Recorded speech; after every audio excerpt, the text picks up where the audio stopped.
as usual, a great guest. We're really looking forward to this interview tonight.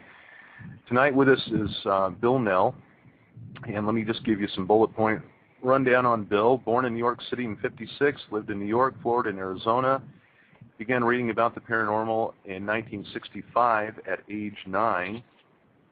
He's personally investigated thousands of unexplained events, presented his first seminar at 15 years old. That's young. Presented over 1,500 seminars to date.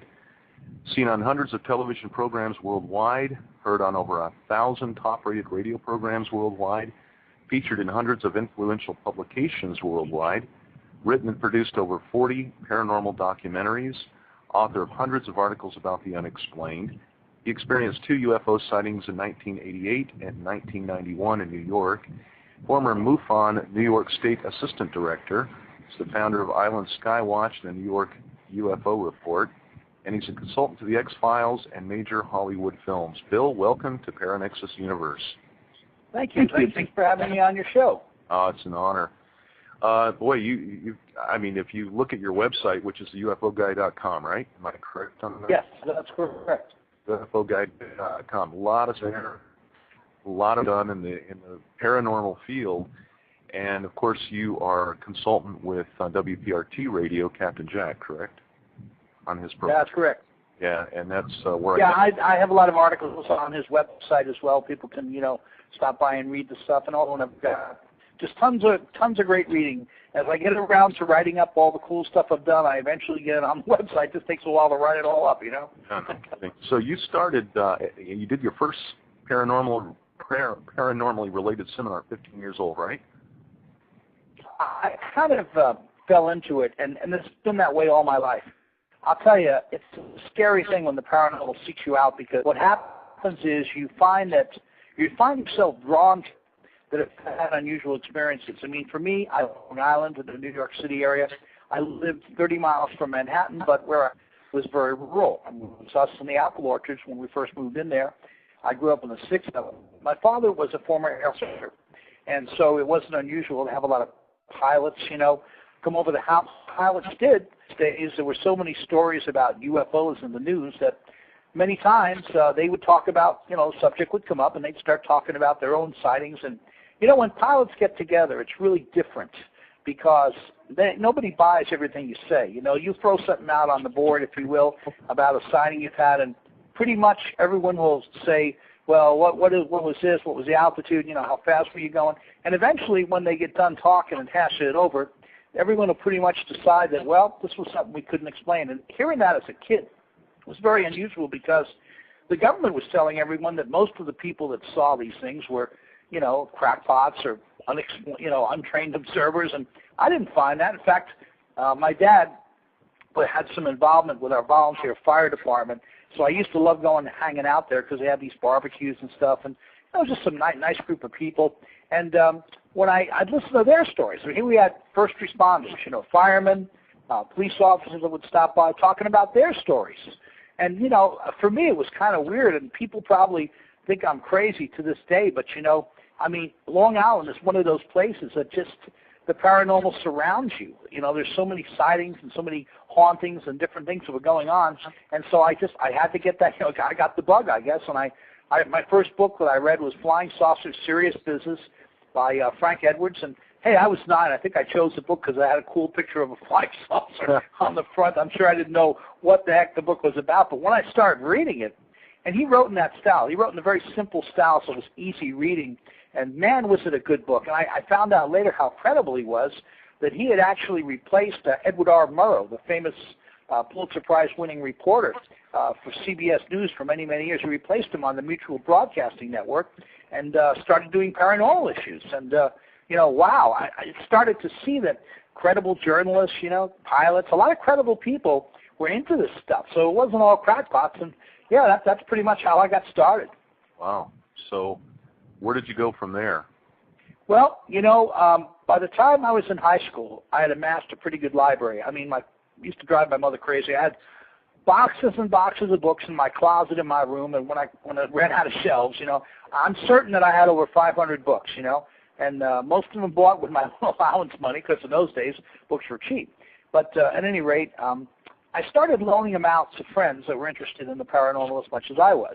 And I met a science teacher in high school in my first year who really liked, he was very skeptical, but he was also objective. He was willing to consider the possibility, and he liked the subject of the paranormal. So I brought some of my books into school, and he said, well, if you can leave a bunch of them here, if people want to sign them out, we can create kind of a little paranormal lending library. So we did that at first. And then my high school, my junior year, he suggested that I start a UFO club. And that really was a stretch for me because, you know, I never done any public speaking or anything. There really wasn't, you know, I didn't consider myself to be, you know, a leader material. You know, I wasn't going to be the student council, you know. I figured, all right, I'll try it. I mean, if there's chess clubs and math clubs, a couple of kids in the school crazy enough to UFO club.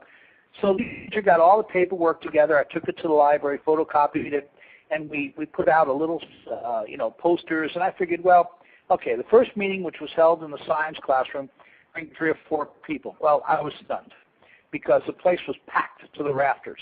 Not only did students come, but teachers came, and even the school principal. Now, he was a Marine Corps drill sergeant. He had served in Vietnam. You know, I mean, he was just a really tough guy, and he told us his story.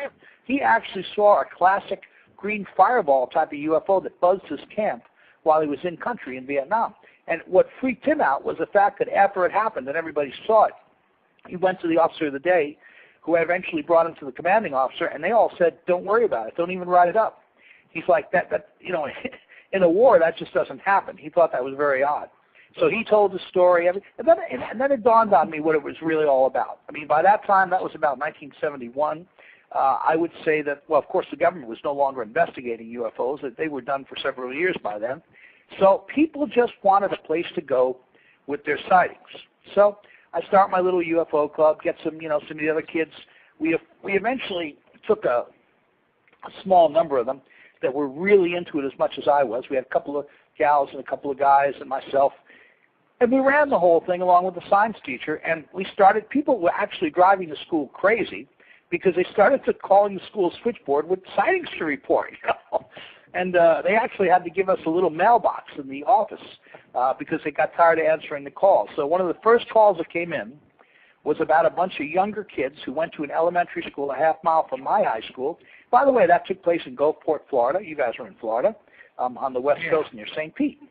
And this was a little elementary school, and they said that they went to the playground and they saw a classic disc. So, you know, that sounds pretty interesting. So we go to talk to them. We meet the science teacher goes with us. We meet the parents. Next thing we know, it's a little more than that. Disc landed in the playground of the school, left a crop circle behind. So I'm like, man, this is getting really interesting. You know, we're all excited. Then I find out that the kids were at the school. They were there after school about 4 o'clock in the afternoon and never came home till almost 10 o'clock at night. And as far as they were concerned, they were only there a few minutes. So now I've got, you know, a disc-shaped UFO sighting, a landing, a crop circle, and 9 kids with missing times for my first investigation. So it wasn't hard to get hooked on this, you know. And of course, to be honest with you, apart from reading the books, you know, about Betty and Barney Hill and stuff, I mean, Interrupted Journey was a book I read, and I'm pretty sure that's the only abductee book that I read to that point. Man, I mean, I did read Incident at Exeter, too, but that was more about sightings than anything else. And, you know, I didn't really know what to do with myself. Bill, what year was this again? That was 1971. Well, yeah, but by that time, there weren't too many books out on abductions other than Interrupted Journey. That's what I'm thinking, because, I mean, I looked for them. You know, there was no, but Bud Hopkins hadn't started writing any yet, and, you know, no Whitley Strieber. There's really nobody out there. I mean, there were a couple of, I think Ivan T. Sanderson might have mentioned it casually, and I know Frank Edwards did. Frank Edwards mentioned it, but, you know, he wasn't a big believer in abductions. He was more for the physical evidence, nuts and bolts stuff, and he didn't really, I don't know if he didn't believe or he just wasn't that interested in covering it. That probably was more likely true. Well, do you recall, Bill, when that went down, when that novel came, when that book came out, that Life, it was either Life or Look magazine, did a really big feature pages on that story. Do you recall that? Well, yeah, I mean, I got them all. I went, you know, I'd go to the library, right? And what I would do to save money is I'd earmark the magazines that had all the best stories. And I knew if I waited about a month, they'd go on, have these libraries have these discarded book and magazine sales. And I'd get, I'd get an old look magazine that was only a month old for like 10 cents. I mean, seriously, or less, or even a couple of pennies.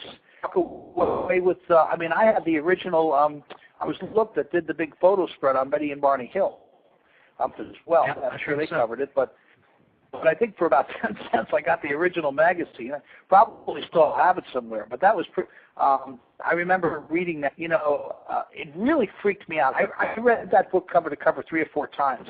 Now, man, I'm just having one of those moments. Who wrote it? That's probably enough. Oh, gosh, I can never remember the guy's. It's right on, isn't it? Yes, it is.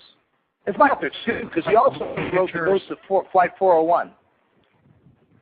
Really? Well, it'll come to me during the show at some point. I just can't remember his name, but he wrote Incident at Exeter, Ghost of Flight 401. He wrote all these amazing books on the paranormal. And, it was one of those things where you could see the guy had a passion for writing about that stuff. And, I was fascinated. But that was a good book, and I think it really covered the case pretty well. But, yeah, it was tough to do. I'll tell you something.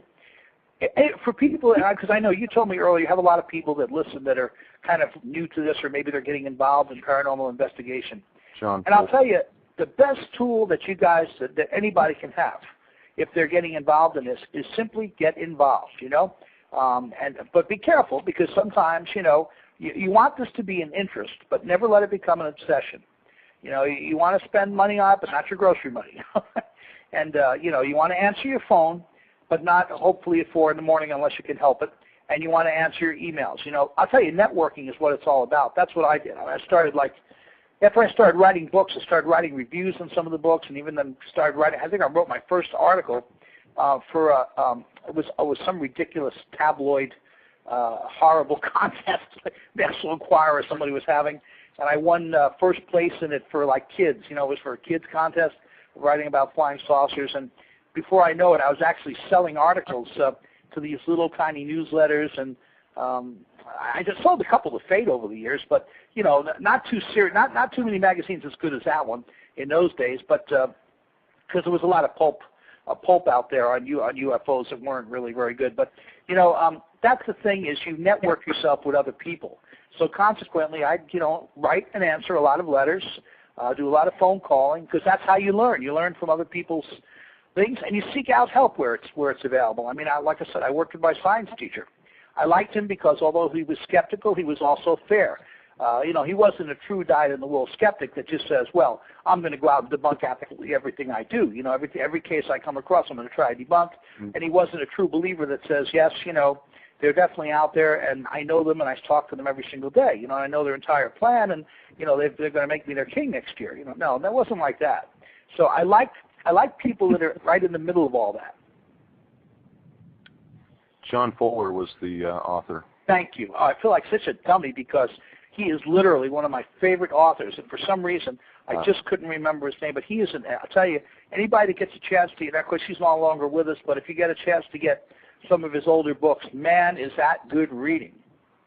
Yep. Interrupted Journey is a great book. And, it was really earth-shaking at the time, Bill, if you recall. And I remember I was about 16 or 17 years old, not when the incident happened. I think that was around 1967 or 66, 68 when they did that article in Look magazine.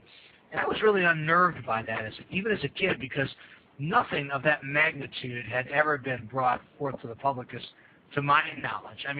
As a kid, I read some of my dad's true magazines that would occasionally have articles on UFOs or cryptozoology, but that was a real earth-shaker. Oh, yeah, it was. And in fact, the thing that really got me was, I think it was not until 1969 when they were able to use a radar, actually it was a radar astronomy map, a photo rather, to prove Betty Hill's map that she drew.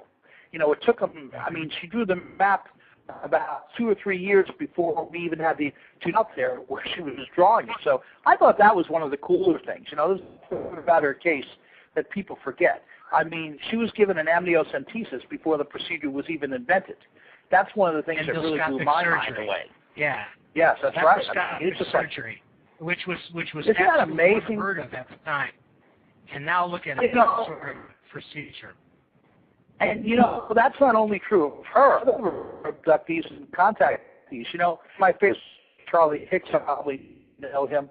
He had come from the past few weeks where him and Calvin Park bought the egg-shaped UFO and and stuff. But a lot of the stuff he talked to me, things that happened on board the ship to him, medical procedures that are just being developed today. And the thing that really freaked me out about his case was involvement, how interested they were in him and what was going on with him, and wow, I mean, first they acted like they didn't care, then they wanted to take him on the base and they put him for radiation. Just a really interesting case overall. So, that's one of the good things is over the years I've had the opportunity to meet some of these people, and it's been really, really exciting because you know what, when you meet them in person, it's not like reading their book. I used to talk to, for example, until Betty Hill died, I used to talk to her on the phone, especially in the 80s and 90s. I talked to her very frequently. And there was a lot of stuff going on in her life with UFOs that people weren't aware of. And, she got tired of talking about it because people would just bug the daylights out of her. But I really enjoyed speaking with her because, when you get to talk to them, then you can get a real sense whether they're telling the truth or making up stories. And one thing I like about people like her and Charlie Hickson and the others is that many of them, their stories never change. They could tell them 20 times, and it's the same story each and every time they tell it. That's a really good, really important thing, especially if you're a researcher to, keep in mind. Consistency. Oh, absolutely. Yes. Well, here's a question from the chat room. Are there any statistics on how many people have abduction experiences per year? That's a really tough one. There's so many different. I mean, I know Fox News did a poll on it back a couple of years ago. There was a poll in the 90s, and I think at that time some 40% of Americans claimed that they had either contact or some sort of abduction experience, and I'm told now it's up to 66%.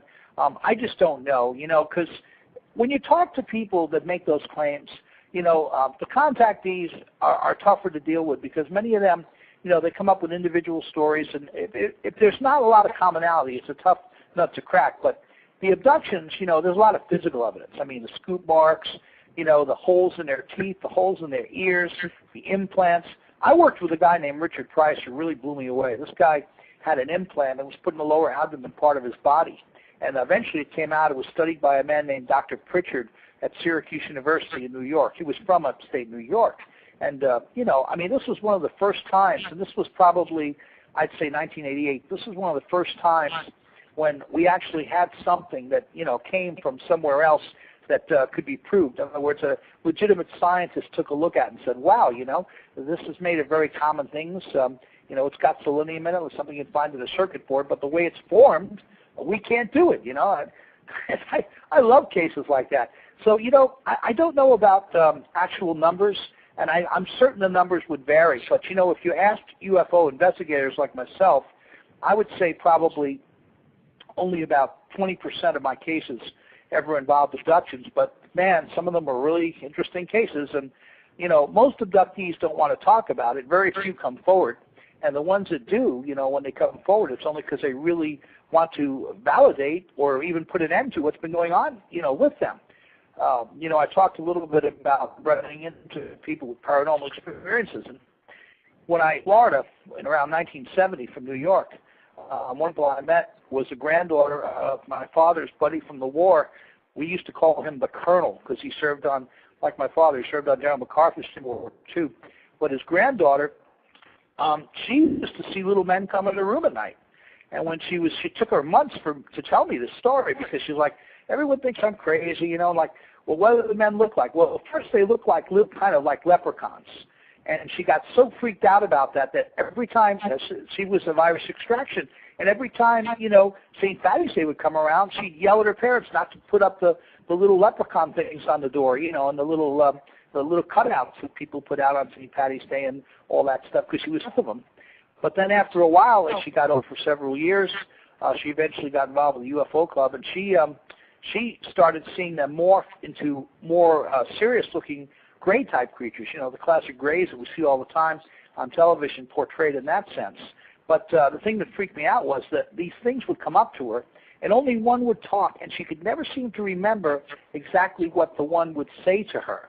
but it was a frequent thing. And the thing that really got me was she lived in a house across the street from mine, and we both had the same horrible casement windows. If you've ever seen some of those old Florida homes with the crank windows, you know, that you just can't crank those darn things open. Right. Yeah, exactly. So, you know, you cannot crank those open. Well, you know what? Hers, you could just take your pinky and crank it open. It was that easy to open.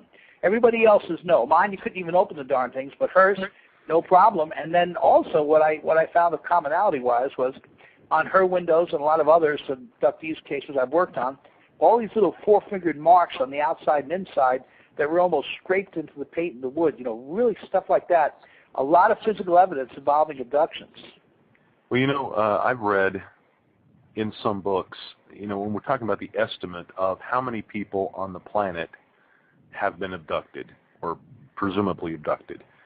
And I know that, I can't remember if this was Bud Hopkins' book or if it was a different one, but I've heard estimates of 3 to 5 million people. And I can't remember if that's in the U.S. or if that's worldwide.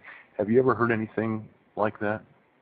I haven't, but I would say that's a very conservative estimate, you know, because I think that, you know, I've been in this for so long, and the more people I meet, you know, I guess I could say that I've met more people that are very believable as abductees, and they seem to be on the increase.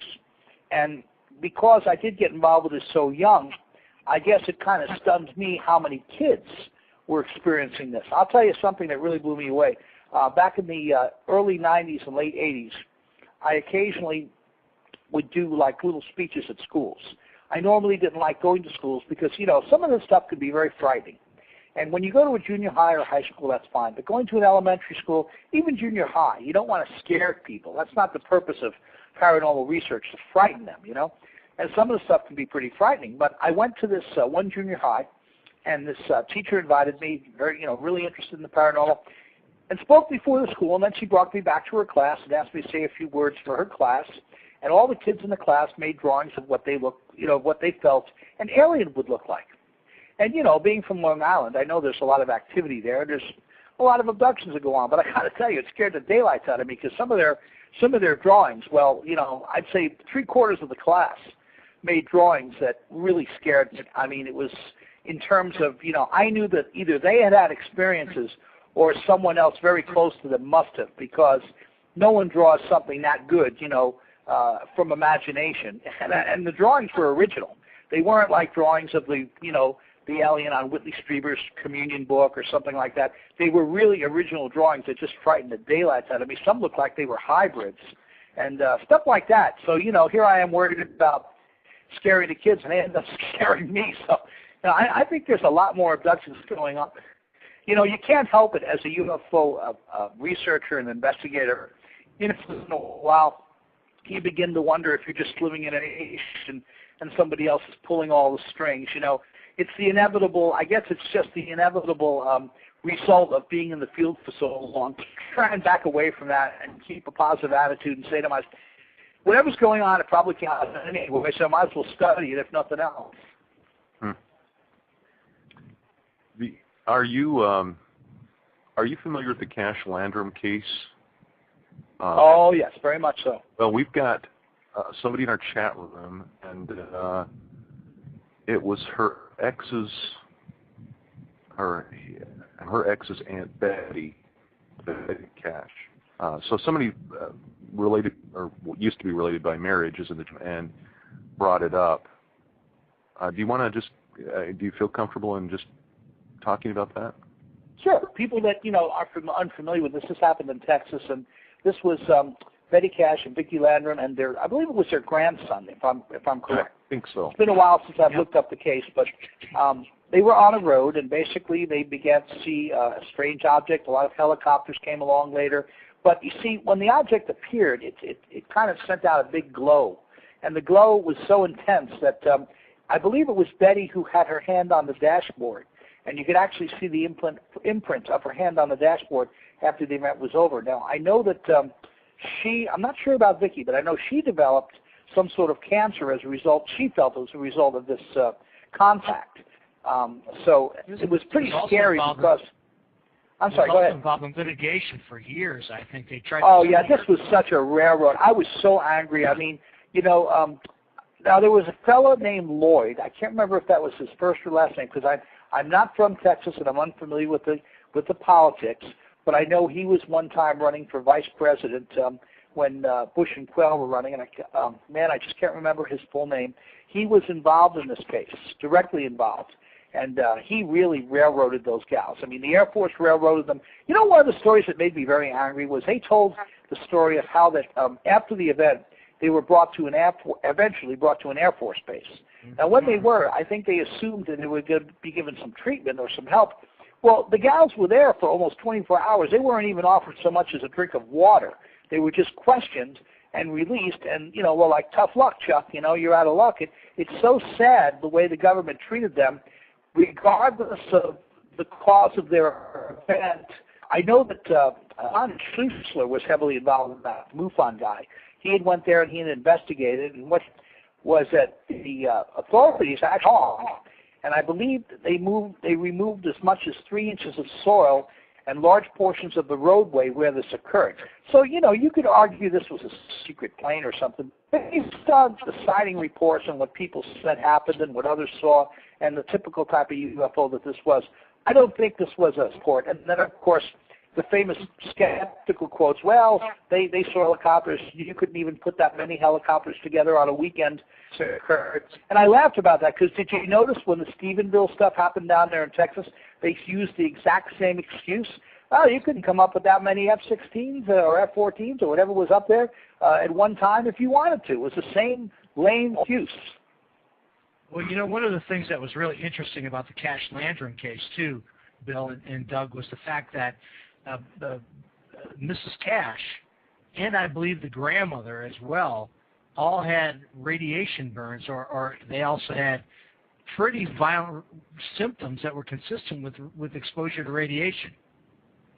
That's and I right. think there was some conjecture that went around in UFO circles at the time that maybe that this was not a craft that was of alien design, but possibly a combination or a hybrid of alien human technology that was faltering and was malfunctioning, thus the reason for having the helicopter escorts.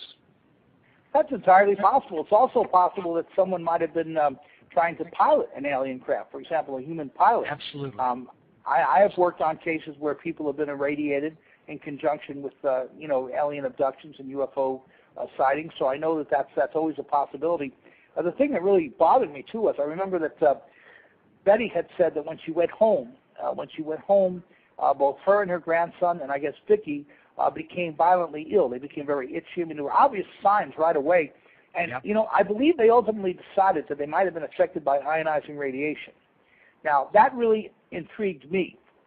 So I worked with a case in the late 1970s where a gentleman was driving his car down the road. I'm sorry, go ahead. No, you go. Oh, I'm sorry. I thought I'm sorry hearing that echo, but he basically was driving his car on Montauk Highway about 60 miles from New York City in rush hour traffic, very busy area on that would be the southern shore of Long Island, and a UFO hovered above his car. It first came across the field. It hit a tree. The tree later died on one side. It punched the fence. You could actually see this little indentation, circular indentation in the fence, and then it hovered over his car. It lifted his car up off the road with him in it, seen by thousands of people, and then vanished. He was kept for about 12 hours. He didn't go through the normal, I guess you'd say, examination that many of them go through, but he was made to walk through these different, environments, cold, hot, wet, and then he was returned. He was returned without his car and found on a road wandering about 3 or 4 miles late at night by a police officer who took him to the hospital because he had all these blotches all over him. And although he was brought to a heart hospital, one of the people who worked there, luckily for him, had once worked at Sandia Labs. And he knew what radiation sickness was, and he immediately diagnosed this gentleman as having ionizing radiation sickness. And you can't just get that walking down the street, And then, so there have been cases like that. And by the way, interestingly enough, his car was found 3 days later in a tree. I mean, in a tree.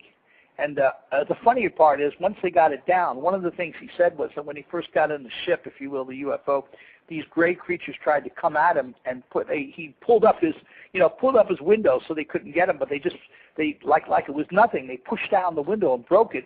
And one of the first things everybody noticed when the car was down was that the driver's side window had indeed been pushed down and broken into the door frame. And by the way, the car was taken into custody by the Suffolk County Police, who later said it was stolen from their impound lot, which I thought was really hilarious, because this is an impound lot where, you know, they've got Mercedes in there, and they've got Lincolns, and they've got, you know, all these fancy, you know, cars in there. And what does the thieves steal? They steal a 10-year-old Ford with a broken window, you know. So I have a feeling imagine that. I have a feeling Uncle Sam was the thief in that case. I don't know, but one thing I noticed, the car has this white powder all over it. Unfortunately, because they grabbed it up so fast, we were unable to examine, and that's probably one of the reasons it was stolen. But you know, so there are cases which does come into play. But see, now in that case, there were no helicopters or anything, so I think in that case we just grabbed. But you know, you've got a valid point. I do believe that you may be right about that, because I have spoken to people, in fact, in Florida, interestingly enough, where so many things have happened in my life in terms of the paranormal and meeting people involved with the paranormal. I actually was staying near Disney World a few years ago with my family, and I met a guy who really went out of his way to come to my seminar there at the time, a person who claimed that he had piloted a UFO, and introduced me to two others. And man, they had an interesting story. They said that inside kind of a wooden box house, because they were just, you know, they had to install all the controls, and you know, all that was really in there was some weird seats, and they had to remove them. Just an interesting story. But here was the thing: these were real Air Force guys telling me this story. So I'm pretty sure you're right. I think that human pilots do occasionally try to pilot these things, and perhaps I think you're also correct by the assumption that we've tried to build things using reverse engineered alien technology. I'm certain of it. I think it's a very good point. Well, you know, one of the things Bob Lazar said, that when he was supposed to be out at Area 51, and I'm not so sure I'd buy into it, but I thought it was rather interesting. He made the comparison that when they were working on, remember what they called the general rule, run-of-the-mill flying saucer, the sports model, was that Lazar equated it with as if somebody from the Civil War, the American Civil War, all of a sudden had an SR-71 Blackbird plopped into their lap, and they were trying to reverse engineer it. Oh, I think that's such a good analogy. I really like Bob Lazar. I got to tell you, I found him to be very credible. I know, of course, the government disinformation machine went after him, but you know what? And there was a lot of personal issues with him. But you know what? Which one of us doesn't have personal issues in our life? You know, that doesn't mean that people should not necessarily believe us. I mean, there was nothing that you know, the guy wasn't a lunatic or anything. He didn't have mental illness. You know, so to me, you know, the stuff he said should be taken, if not seriously, should be seriously considered, because he did have a lot of information. And you have to remember something, too. It's one thing everybody forgets. A lot of these people are themselves subjected to disinformation. For example, perhaps the technology part was true. Perhaps some of the stuff that, you know, he talks about excerpts from what he calls the government Bible about, you know, UFOs, about the aliens. Maybe some of that was not true. You know, I have a feeling that they're fed both, and you just have to kind of sift it out as you go along. Yeah, but don't you think, Bill, that there's a common theme in the disinformation that's out there? Because there's similarities between Bob Lazar. Okay, Bob Lazar mentions that when he was at Area 51, he was given a book to look through. And it was just kind of plopped in his lap and said, go ahead and look through this. It's kind of a historical overview on who was contacting us, and a brief history and overview. If you're familiar with Sergeant Major Robert Dean, he talks about... Oh, absolutely, yes. He talks about it, too, when he was with Shape. And if you talk about Shandera and the other guy, I can't remember, Jamie Shandera, and help me out on this one, Bill, but they also said that there's this common almost mythology, this UFO mythology, and there's got to be some shred of truth someplace in there, but it's hard to kind of pick out what's really real and what's disinformation. You know, when I used to do around 100 seminars a year, and I would tell the people that came there, I'd say, look, I can't promise you a lot of things, but I can promise you that when I talk, I'm going to tell you the truth. And if I'm not sure about it, if it's something that I don't know for sure is true, I'm going to tell you that too. because in reality, if you want to understand the true nature of disinformation, imagine one guy sitting in one room, okay, at a word processor or a computer, 24 hours a day, and all being lies, specific subject, let's say UFOs, okay?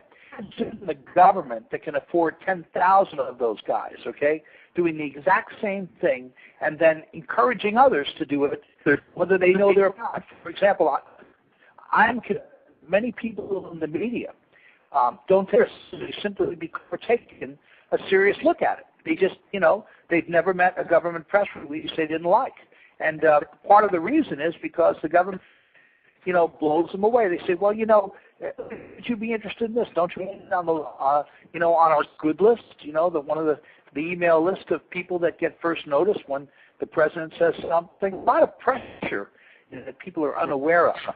And especially the higher up you go, the more pressure there is. So, I think you're right. I think that there is but there's an awful lot of disinformation. And, one of the great things about being a UFO investigator is you get to have a lot of information.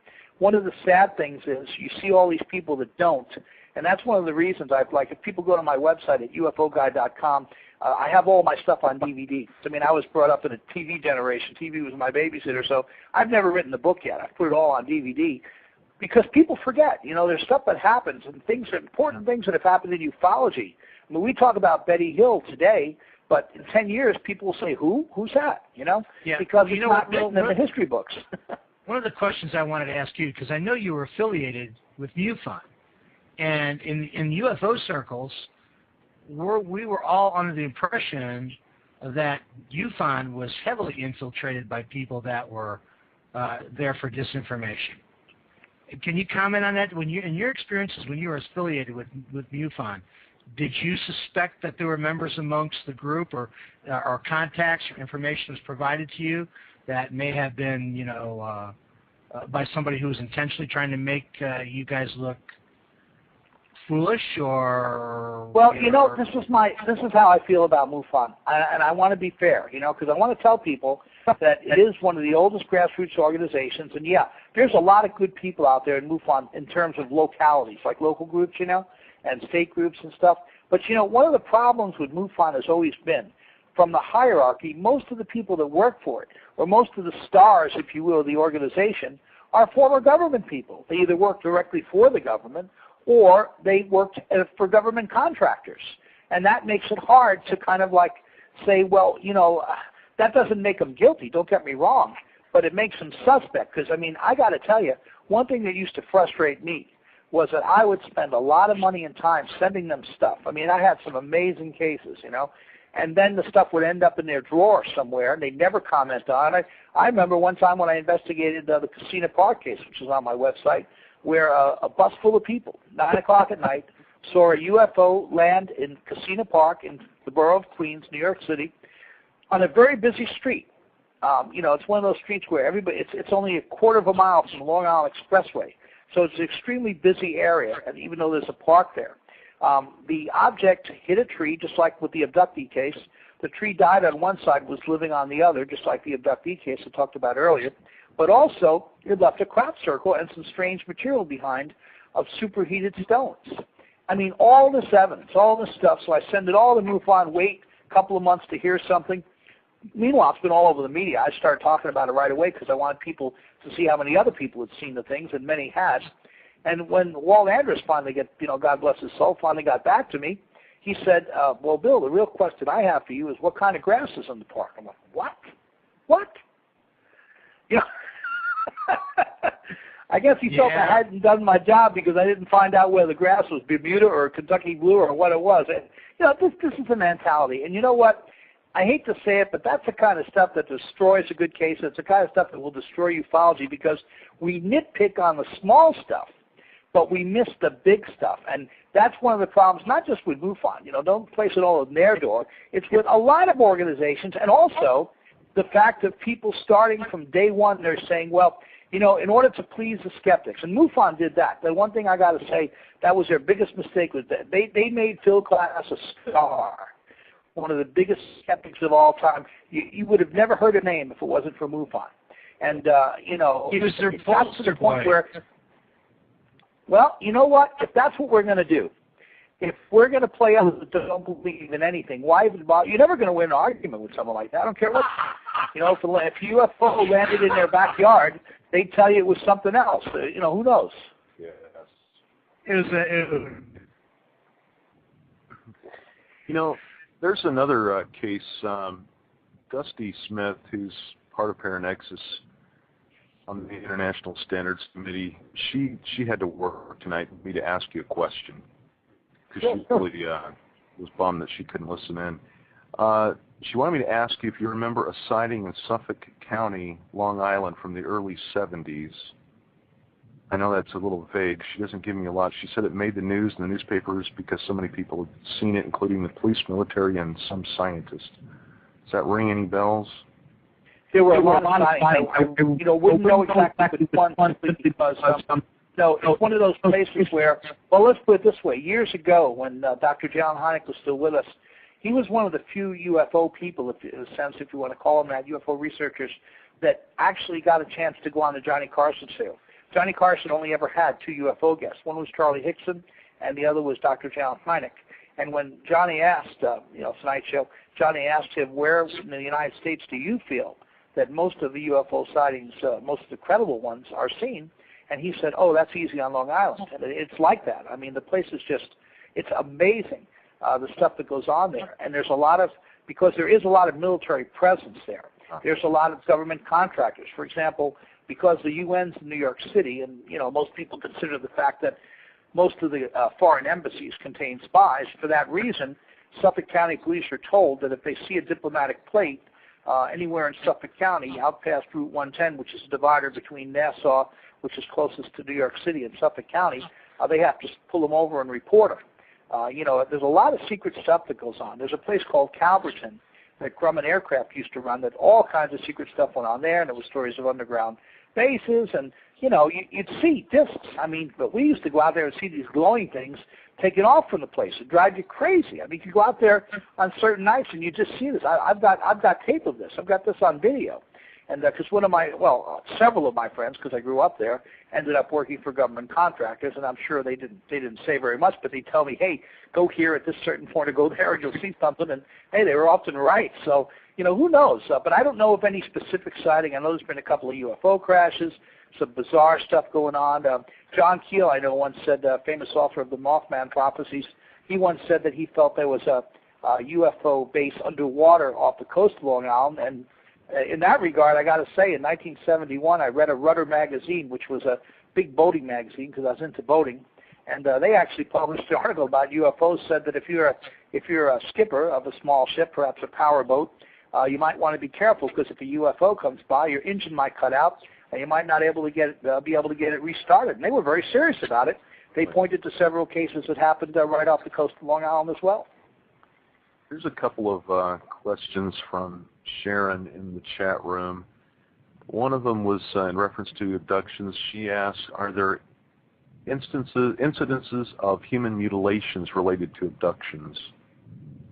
The only one that I know of that, I mean, I've not investigated it personally, but I had a chance to know Bill English for quite a while in the 80s. I met him several times.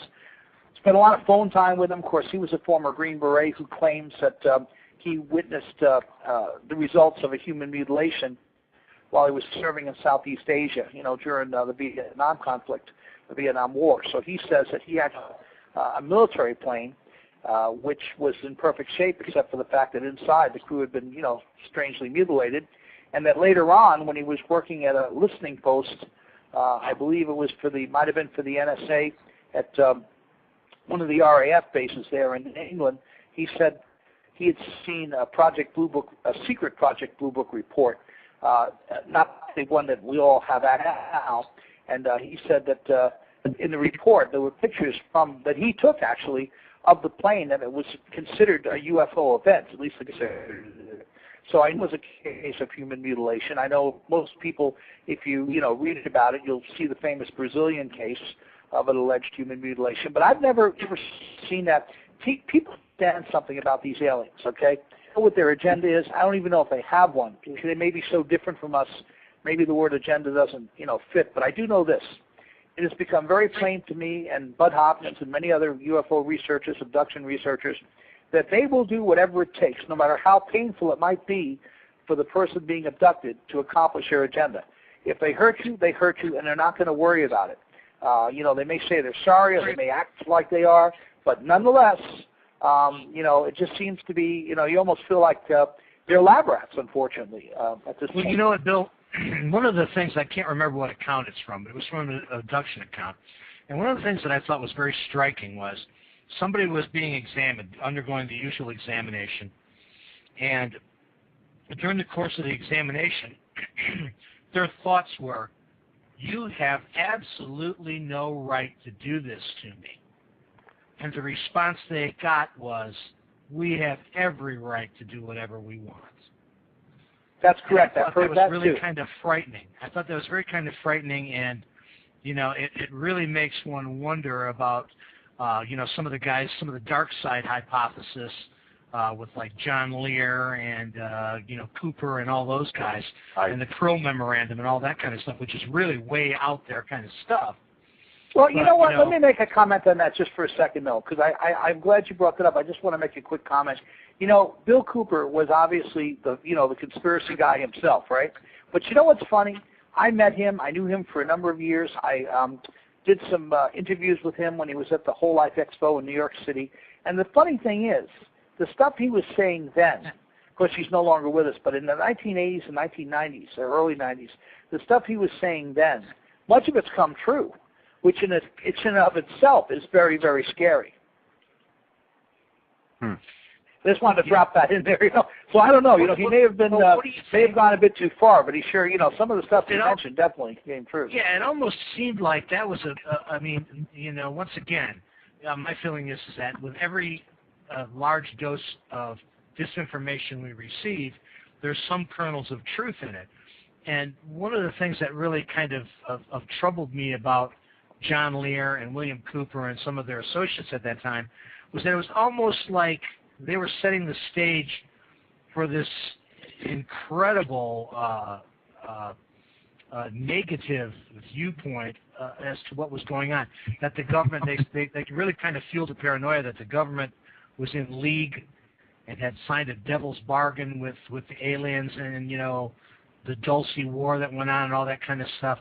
What do you think about that, Bill?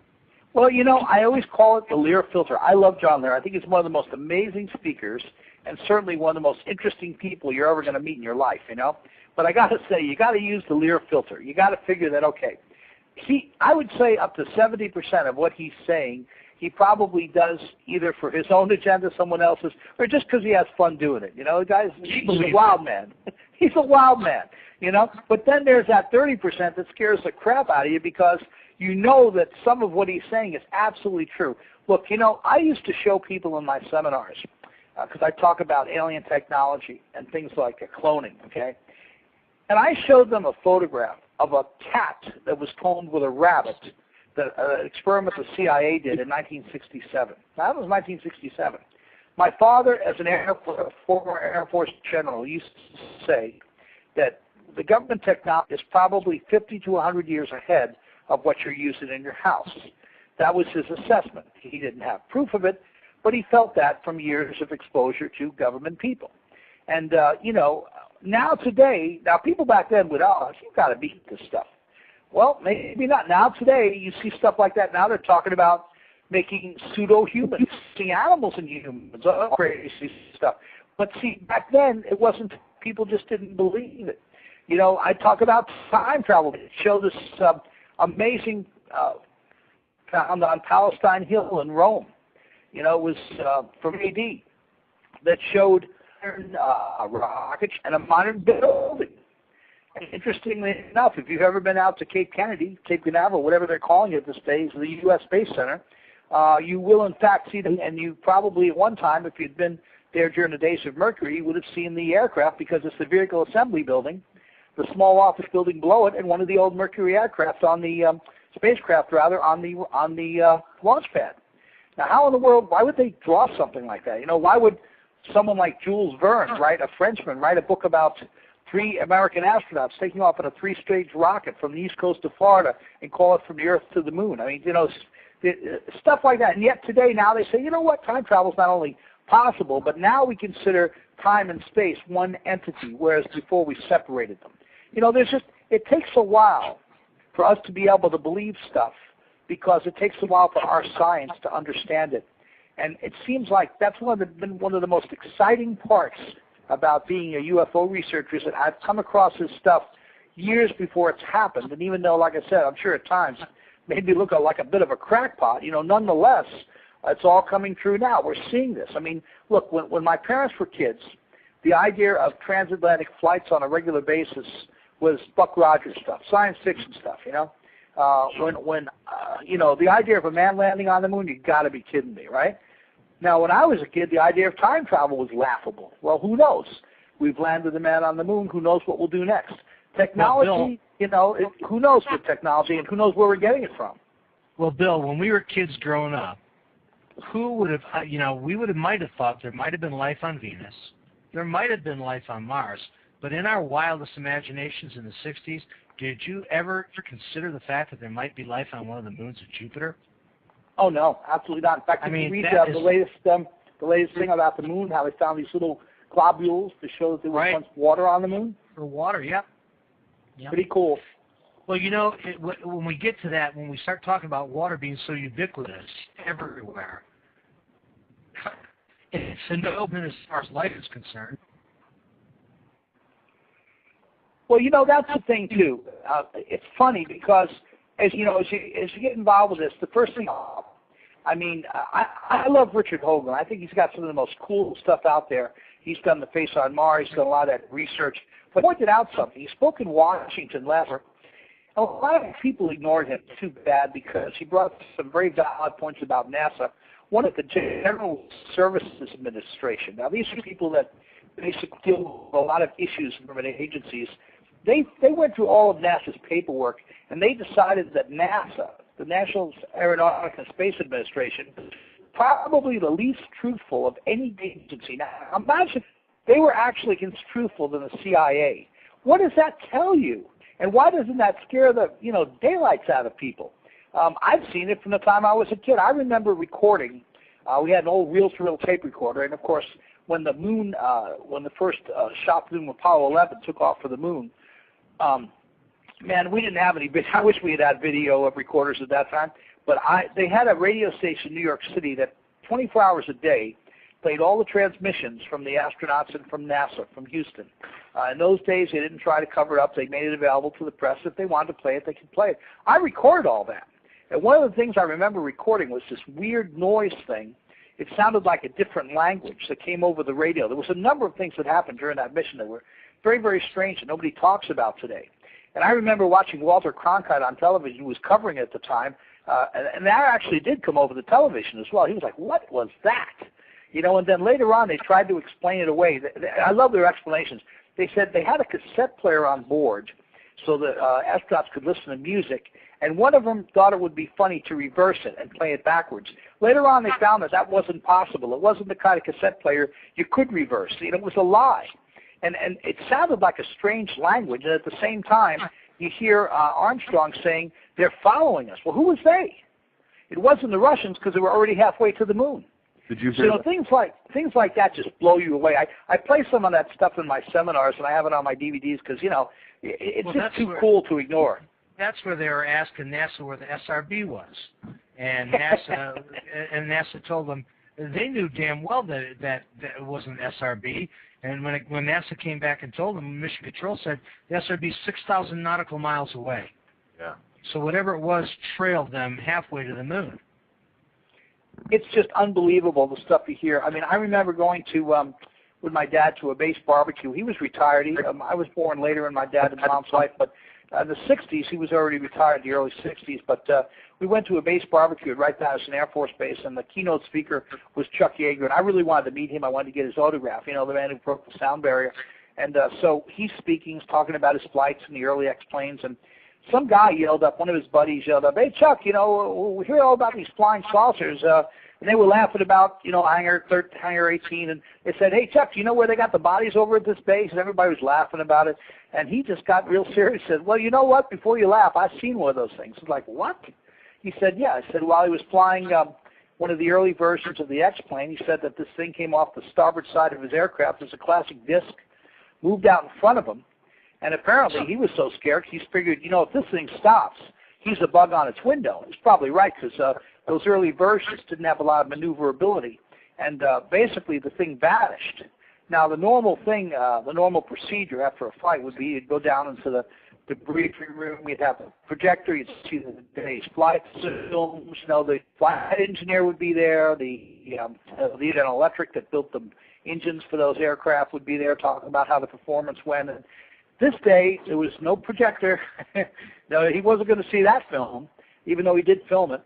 Just a couple of guys in suits who told him that they were Air Force security and that what he saw was a new aircraft. You better not talk about it. And he got all mad. He said, you're joking. He said, if you've got that around, I'd be flying it. Not, why not? Because what is junk if that's what you got available? Why are we wasting time with these?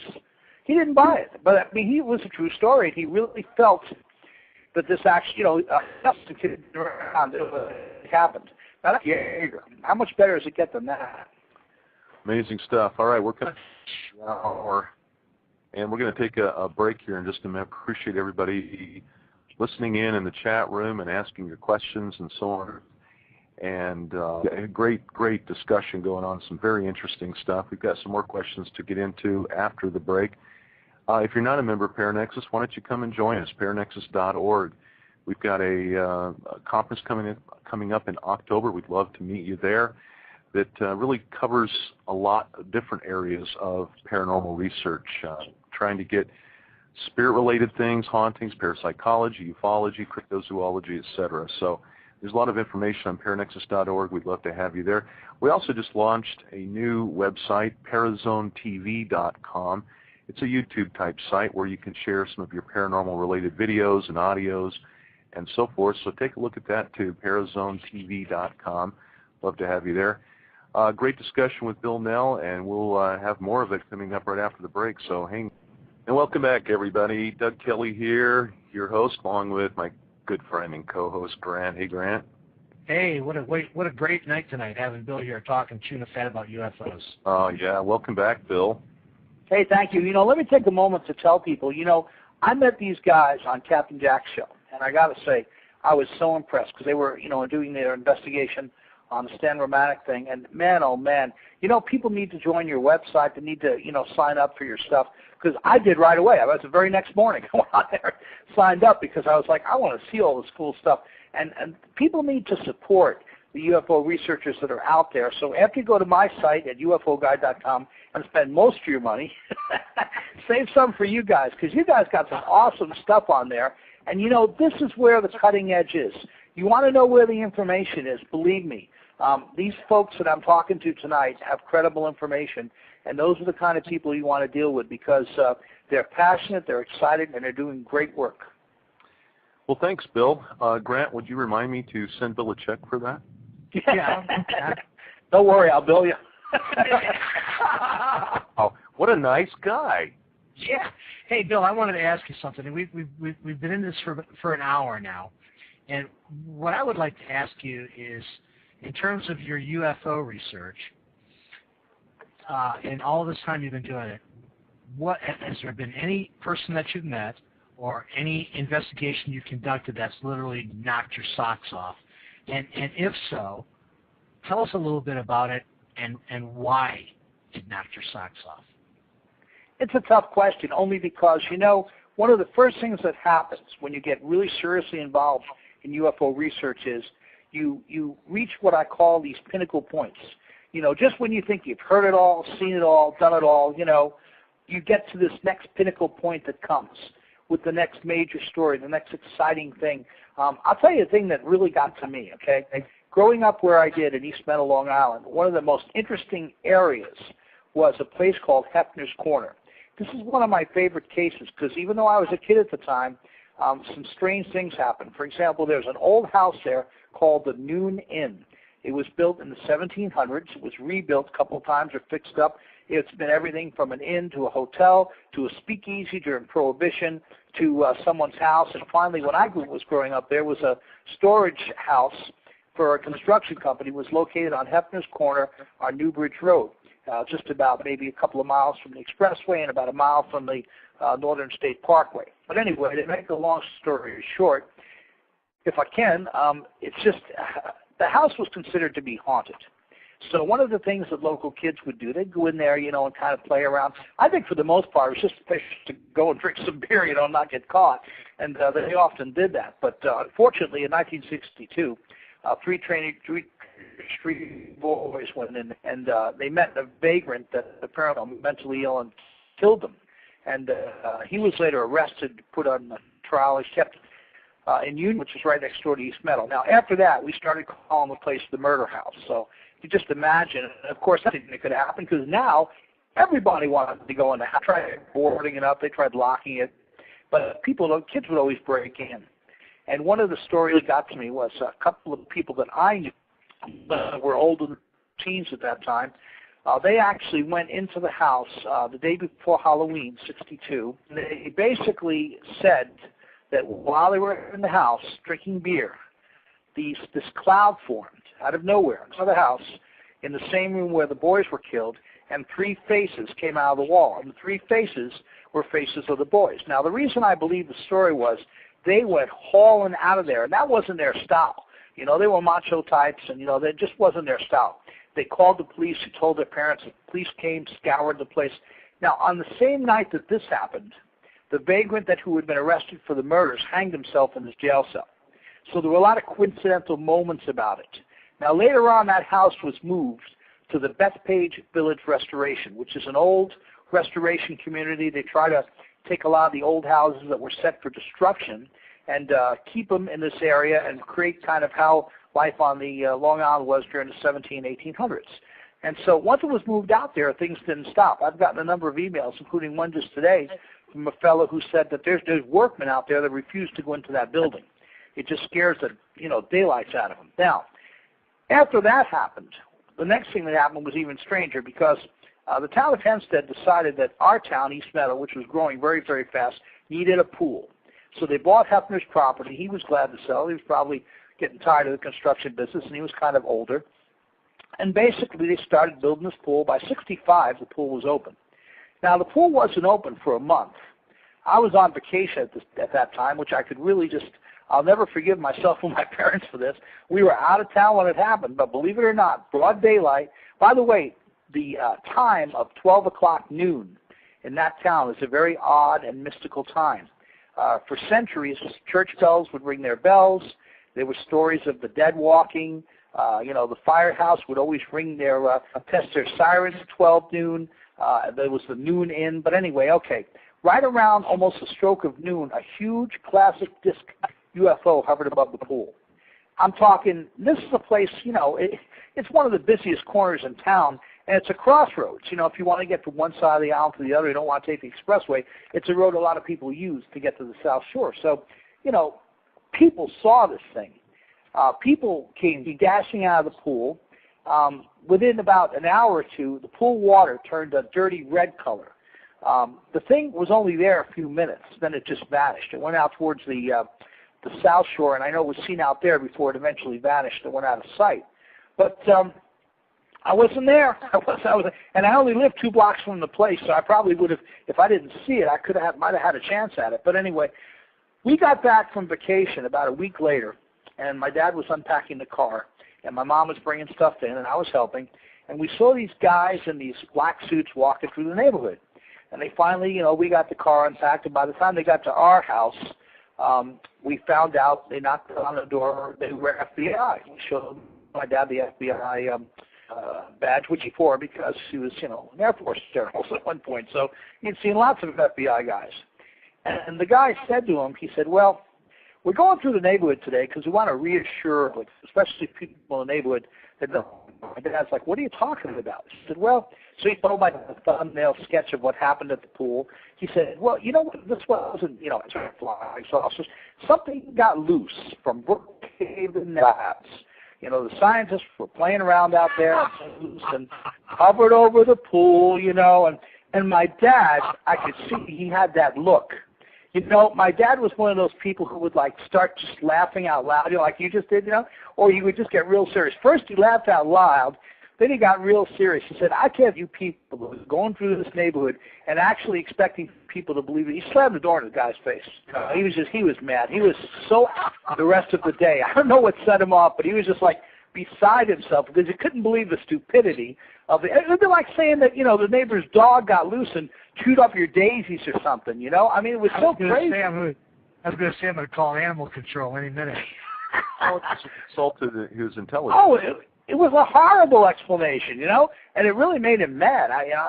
But anyway, yeah, they never came back to our door. They didn't bother, you know. So, but anyway, it was pretty interesting because later on, you know, throughout the years, I told the story, but you know what? It was completely kept out of the press. It wasn't one word, not one word.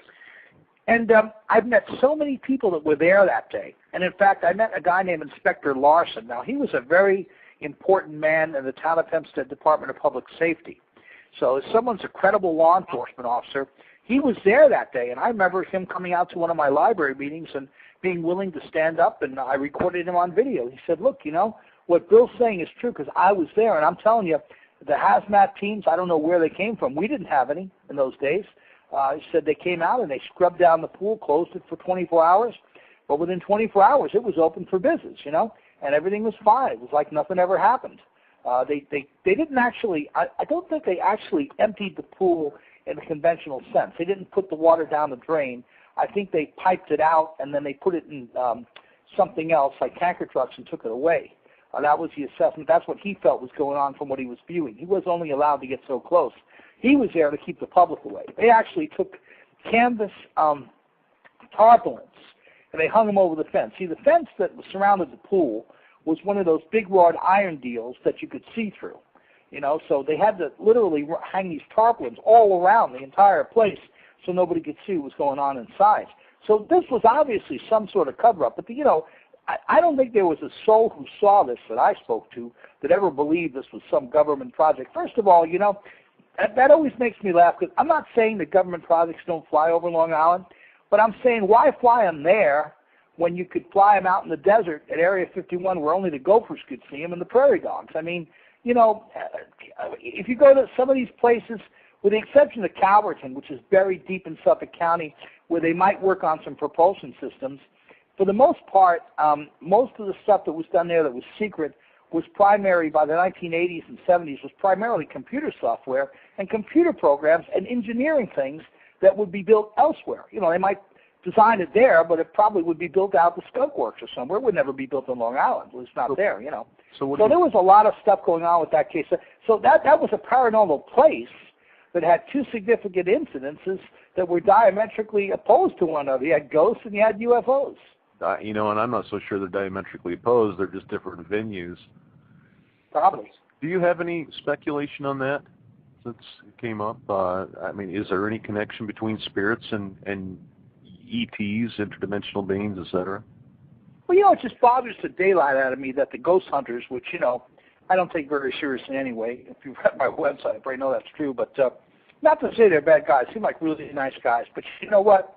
They laugh at the alien stuff. That's wrong. And I'll tell you why it's wrong. See, if you're a paranormal investigator, then your objective should be to understand all things paranormal. Because I've had, and I'm sure you guys have experienced this as well, I've had people come to me that thought they were haunted by ghosts, that actually were having UFO experiences. I've had people come to me that thought they were having UFO experiences that were haunted by ghosts. I'll tell you a quick story. I had a guy who owned a house in Chicago, and I was doing a seminar out there. He said, you got to come to my house. I said, oh, I'll come to your house. So come to his house, look around. He said, look, I've seen this woman walk through my house, full-figured, you know, apparition, but just as real as you and me, and I see it once every couple of weeks. She turns the corner, and then she's not there. It's like she looks at me, but like I'm not here. And I said, well, what do you feel about it? She said, I don't know, but I don't feel afraid. So this isn't, to me, a ghost thing, you know. And I told him that I thought it could have been retrocognition, viewing the past in the present, or precognition, you know, viewing the future in the present. So Could have been. I don't for about 3 years, and he calls me up and says, Bill, you're not going to believe this. I said, what? He said, you know that girl I saw walking through my house 3 years ago? I said, yeah. Well, that's her, and we're getting married. Wow. I said, what? What? He said, yeah, it's the same girl. It's her everything. I mean, this is what, so, you know, how can something like that? I don't know. But you see, that's why now, if I know a little bit about precognition and retrocognition. You know, if you read a book about, for example, that occurred during the 1800s. Like quantum entanglement to me. Exactly. So you read some of this stuff, and you have to keep up on everything. That's the problem. You just can't deal with UFOs or ghosts or other things, because if you don't, you're going to miss something. I don't know if you guys ever do watch the Ghost Hunters, but you know, there's been a couple of cases they worked on board military aircraft carriers and stuff that probably could be more related to alien technology and potentially other types of technology than ghost sightings. But they probably don't know that because they're too busy making fun of the rest of it. Well, let's expand that a little bit. And I appreciate what you're saying, and I agree wholeheartedly with that. If you're going to be a paranormal researcher, yes, there are some who specialize in hauntings. There's some who specialize in UFOs. There's some who specialize in cryptozoology, parapsychology, etc.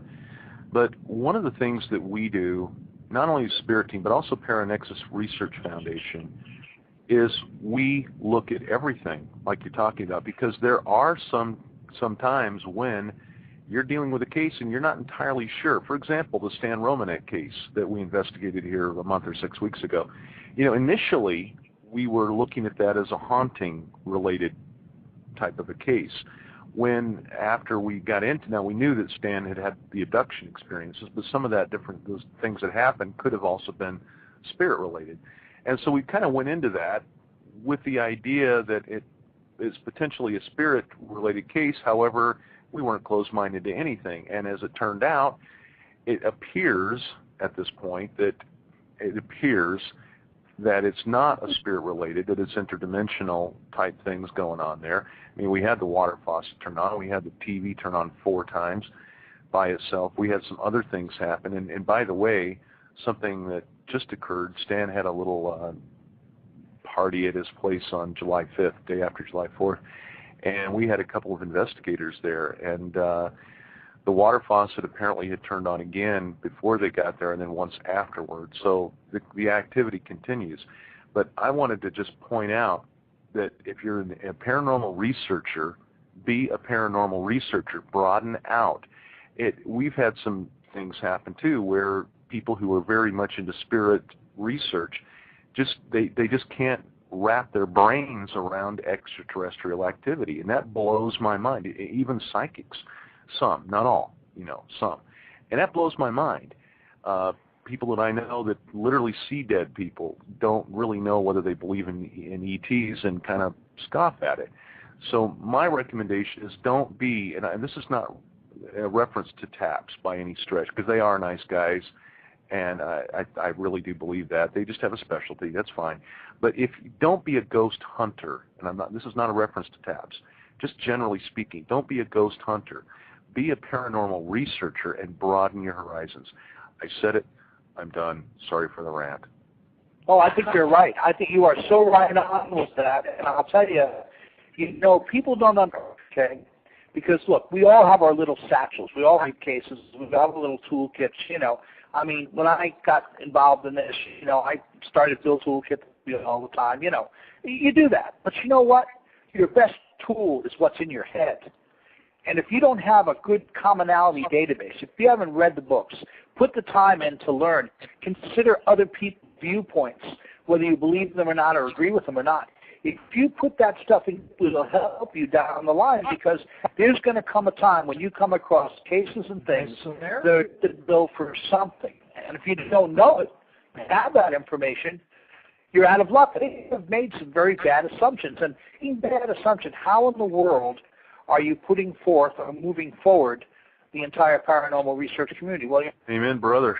And that's what I'm trying to get across, because when you go do a haunting, because so many groups are into haunting-related research, when you go do a haunting, you may not be dealing with a haunting.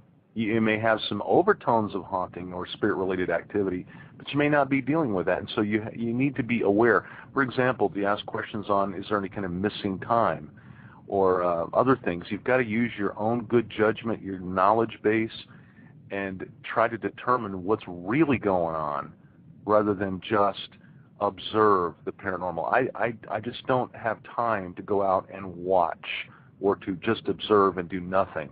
You know, our whole goal is to find out what's driving this. What are the connections? You know, currently we've been exploring the possibility that, you know, in the haunting world, we've got malevolent inhuman spirits, right? MISs. You know, we've been exploring the possibility that those are not spirits at all, but interdimensional extraterrestrials, and, you know, manifesting that way. It seems to fit in a lot of cases. And I think that's entirely correct, a very good assumption, because, you know, you've got people out there that have already said that. I mean, you've got, you know, look at John Leary. He says, well, if you come across an extraterrestrial, run like hell. You know, that's pretty much his assessment. And I think that's his assessment of certain types of extraterrestrials. I've heard that from other people, too. So, yeah, there's probably a lot of malevolent spirits. I mean, hey, I've worked on, well, some of my first partners were people, members of the Spiritualist Church, because, you know, these are people that do see dead people. They are mediums. You know, some of them are, a lot of them are very, very legitimate, and they're really concerned, and they believe what they believe, and they know a lot about ghosts, you know, so you want to work with people that know a lot about ghosts. And I worked with them, and you know what, there's some places I went to investigate and brought them along where they wouldn't walk in the door. They were so scared, so frightened, so turned off by it. And so, you know, you want to add that to your database and think about it and consider it. So I think you made a very good assessment. I'll tell you a quick story, which you know, because I'm sure you guys have run across cases that just don't seem to fit the bill no matter what. And one of the ones that happened to me was a case in St. Petersburg, interestingly enough, Florida. Well, your stomping ground there, close to your stomping ground anyway. Basically, a fellow who, his son was my friend in high school, one of my friends. We used to have lunch together, and he wasn't a believer in paranormal. But his dad was a carpenter, and he'd buy old houses, fix them up, flip them, you know, make a little money on it. And his brother also did plumbing, so it was a good partnership. You know, they fixed up these old houses. But this one house really was driving him crazy because his daughter, who was going to college, and her boyfriend were staying there, you know, cheap housing, and watching the place because they got all fixed up, put a new kitchen, new bathroom. They didn't want anybody going in there and, you know, wrecking it or stealing the stuff out of it. So they basically stayed in the house, rented some furniture, and until the house was sold, it was theirs. Now, from day one, they felt very uncomfortable in there, and in fact, whenever they went near the bathroom in the house, they really started to freak out because all kinds of crazy stuff happened in that bathroom. I mean, the pipes would start to leak, brand new pipes. I mean, put in by a plumber who's a really good plumber, master plumber. You know, the walls would start to get, you know, water would be coming out of the walls. There'd be noises, lights, crazy stuff happening. That was one of the cases where I brought some spiritualist people with me, and they went there once, would never return, but they said there were no ghosts there, but whatever was there, it was a very, very bad feeling. Ultimately, after going through the neighborhood, talking to people, trying to find out if anything bad happened there, you know, like most houses in that area, it was not a very old house, about, let's see, I believe it was on the, what you would call the St. Pete, probably up in the, I don't know, maybe, I know it was definitely above 34th Street, so it was up in that direction. We were a house probably about 20, 30 years old, not real old. But I remember that after canvassing, I found nothing. I give up. Then my friend Timothy, whose dad was trying to flip the house, called me up one Saturday morning. He said, "I can believe what happened." I said, "What?" So, "Well, come on over and meet me at the house." So go over and meet him at the house, and there's police everywhere. Well, apparently, directly behind us, facing that all the trouble was, a person had killed his entire family and himself. Oh.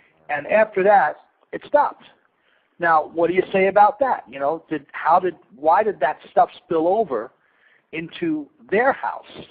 Well, you know, there must have been some malevolent force at work in the other house that, you know, was so bad or so, pervasive that it spilled over into a house people were trying to flip. Because after that, there were no more incidents. But, you know, there was obviously a lot of physical manifestations. And a case like that, it just doesn't fit the bill. So, you know, the more you know, the better off you are. Because even when you have a case like that, you know, at least now you've heard me tell the story, you might run into it. You know, one of your listeners might run into it down the way. And, maybe you'll remember to check around the neighborhood because something weird or crazy is happening. And the other things that's important that you allude to, both you and Doug allude to, Bill, is the fact that if you do the research and you do your homework, you're going to know the things that make or that lead you to believe that there's a definite distinction there between what might be a spiritual haunting and something that doesn't meet those parameters. And I think that what's really critical, and one of the reasons why I'm so proud to be associated with Spirit Team and Baron Nexus, is the fact that we've always provided an open forum for discussion because with all members, and it's really important that everybody's feedback is important. And I think in any scientific endeavor, even if mainstream science doesn't embrace us, nonetheless, we have to provide the atmosphere where everybody is welcome to present their views at the table. Right. Doesn't mean we have to buy into it, but everybody's treated with respect and their views are at least heard. And in an environment like that, no one loses. Everyone gains. I mean, there's something to be said for everyone's viewpoint. And, let me tell you something from great experience. When you hear that one little question, that one little comment that somebody makes because you allowed them to make it, it could make all the difference in one of your future investigations. That has happened to me so many times. I'll give you a quick example. I was attending a conference in, it was down in Miami, and it was sometime probably, I don't know, in the early 80s. I forget even who was speaking because it was a really older conference, but one of the people that was speaking talked about a persistent problem she had. She was an abductee, and she would find, after the abduction, she would have fractures, like maybe a fracture on her leg or a fracture on her arm, and I thought, gee, isn't that weird? So I was working on the car lift case. Remember earlier I talked about the car lift? Well, I worked with that guy for a long time afterward, and I'd go over his house. I mean, there would be crop circles in his backyard, four-fingered weird, finger marks, scratch marks all over his windows and stuff, just like with the girl I talked about earlier. But the weirdest thing that happened to me was I was there one night, so I stayed over because he was one of those people who just got so scared at some point he just needed somebody to hang around. So I stayed over. His girlfriend was there. I was there. We just sat there, and I stayed up most of the night. I might have slept for a couple minutes. He went to bed asleep on the couch, and I watched TV most of the night. Next morning, I wake up, and I'm sure I'd only been asleep, I don't know, maybe 20 minutes at the max, right? I mean, that's all I remembered. I don't think I had an experience with it. I know he did, because he woke up with a broken leg. Now, how in the world, I know for a fact he didn't go out. The reason was I had stick-on alarms. You may have seen them. They start to buzz real loud if the circuit's broken. I put them on his front doors, back doors, windows, just because I wanted to make sure he wasn't going to go out or someone else was going to come in or shenanigans. I mean, we've all had that happen where people just wanted to get I didn't think it would happen with him because he had a lot of, credible, obvious outlets and all. But, someone in his family might have wanted to try to have some fun. You never know. None of those alarms went off. Now, you tell me how in the world, okay, apart from falling off the couch or walking, I don't even think the guy went up to the bathroom all night. And, how does he wake up with a broken leg? We had to take him to the hospital. And he's trying to explain to the doctor, I don't know how my leg got broken. I mean, he was on sleeping medication. That's about the most, thing that he was taking. So it wasn't like he went out and got drunk and busted his leg up and then told the story about it. I was there. So when Bill, sorry, to interrupt. We got a couple questions that kind of fit in here with the abduction thing, and they kind of dovetail. So I wanted to ask it, and I think you and I already know the answer to this one. But one of the questions in the chat room is, do you feel that in the investigations that you've done with abductees, did any report mind-controlling factors that made them see other things than the Greys or experience other things than other typical abductees? And I think that you and I both know that many times that there's been a different perception. So there is some, like the leopard. There is some common theme there in the abduction cases where, yes, they have the ability to control the mind. I'll let you speak on that in a second, Bill. But the other question too was a very good question about people who have been involved in abductions and have been felt that they've been subjected to dimensional travel. And the only case, and you could probably hopefully back me up on this one, Bill, is Betty Andreessen's case. Oh, yeah, what an amazing case, huh? Yeah, yeah. So if you could comment on that. The first well, you know, it's funny. I actually met Betty. You know, Betty Luke. I actually met her when she came up to the. We had a conference up in New England back in the early '90s, and it was pretty cool talking to her. You know, anyone that's read The Watchers, and isn't that an excellent book? Oh, wonderful. Man, people need to read that book by Fowler. That is a classic, and you need to read anything about Betty's case. Pretty darn cool. I'll tell you something. I've worked on a lot of cases where aliens use a technique known as masking, especially with children. When they first appear to children, they can appear as a dead relative, you know, not in a scary sense, not like in a ghost sense, but as like a relative who's passed on and yet appears, you know, full body again to them, real as could be, talks like them, but often the people that are being abducted don't remember what's told to them. They hear stories. They're told stories, but they don't remember any of them. Other times, friendly animals, you know, kangaroos, little bears, you know, anything that's cute, but over a period of time, invariably they do morph into the little gray guys. So, you know, like that's what happened with that girl I mentioned earlier who lived across the street from me in St. Pete for a number of years. She had first seen, her first experience was with her dead grandmother. She saw her dead grandmother because we found out later it wasn't her dead grandmother. And then these little beings appeared, and first she thought they were leprechauns, and when that started scaring them, they appeared as something else, and then they just got downright scary because they were little gray guys. So, yeah, the masking is another thing they use. Certainly, you know, obviously that's some type of mind control. You know, the fact that they can make you see something that's not there or alter the perception of what you're seeing, you know, that's some pretty heavy technology, and we have to wonder. You can't certainly fault our government for wanting that technology, I guess, you know. Yeah, or being very apprehensive about technology that would appear to us to be magic. Yeah, I mean, they'd have you, you know, if that's true, if they can do that, then we have no defense, literally, at least at this point.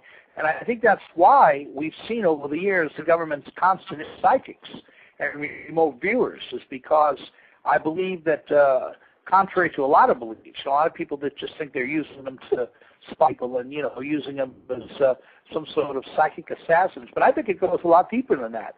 I think they're trying to build up a legitimate defense, these forces, you know, against these weapons, if we want to consider them weapons. I mean, I'm sure it would. It'd be their only defense, would have. So, you know, Bill, after this many years of doing your investigations, and what I want to ask you is, you know, what do you think's going on? Are we somebody's petting zoo? Are we in quarantine? Are we being periodically tagged, like we tag, you know, jungle gorillas or, you know, Kodiak bears? I mean, ever since the phenomenon has been documented, and even the early contactees, Adamski and all those guys, you know, their landing is right around the corner. And here we are, 50 years later, and it's still a mystery wrapped in an enigma.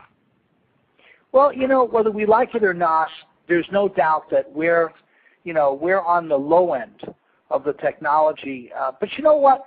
I often tell people, look, we developed the internal combustion engine. Suppose on another planet where they maybe didn't have so much oil or any at all, they simply went in another direction. You know, suppose they started working with crystals or working with some sort of, you know, natural elements in their technology that allowed them to go in a completely different direction. Suppose they're not that advanced, they're just using different technology that we haven't discovered yet, you know. I think it's entirely possible that that's the case. However, it presents us with a problem, you know. You have to remember, we talked about this earlier, you know, aliens will accomplish their agenda, and their agenda seems to be to do what they're doing whether they hurt you or not. And that's not a good thing, because it means, in a sense, we may not be a petting zoo, but we could be lab rats, you know. I mean, I don't know how else to describe it. I mean, look, you know, I spent a lot of time over the years with Bud Hopkins. You know, he's an amazing artist, wonderful researcher, great author. You need to read his books, Missing Time and The Intruders and so on. You know, Debbie Jordan from Intruders, I've known her and talked to her a number of times, amazing person. Same thing, though, you know, these people are forced into situations they don't want to be in, and it doesn't appear to me, at least, to be doing them necessarily any good. So I don't know. I don't think we're a petting zoo, but I think, yeah, to an extent, with some of the alien civilizations that are visiting, I think we're definitely lab rats. If you want to talk to someone who really knows about it, you talk to Bud. Just don't ever mention space brothers. He'll probably slap you.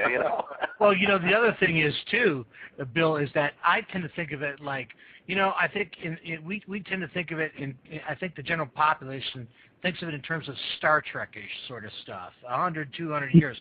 But we may be dealing with a civilization that's 2 million years ahead of us. And we can only imagine what their technology would be. Exactly, and then you're pretty much out of luck in a sense because you really, there's no way you're going to understand. I mean, one of the arguments against time travel has always been, well, suppose you go so far in the future that you don't know what you're looking at, literally.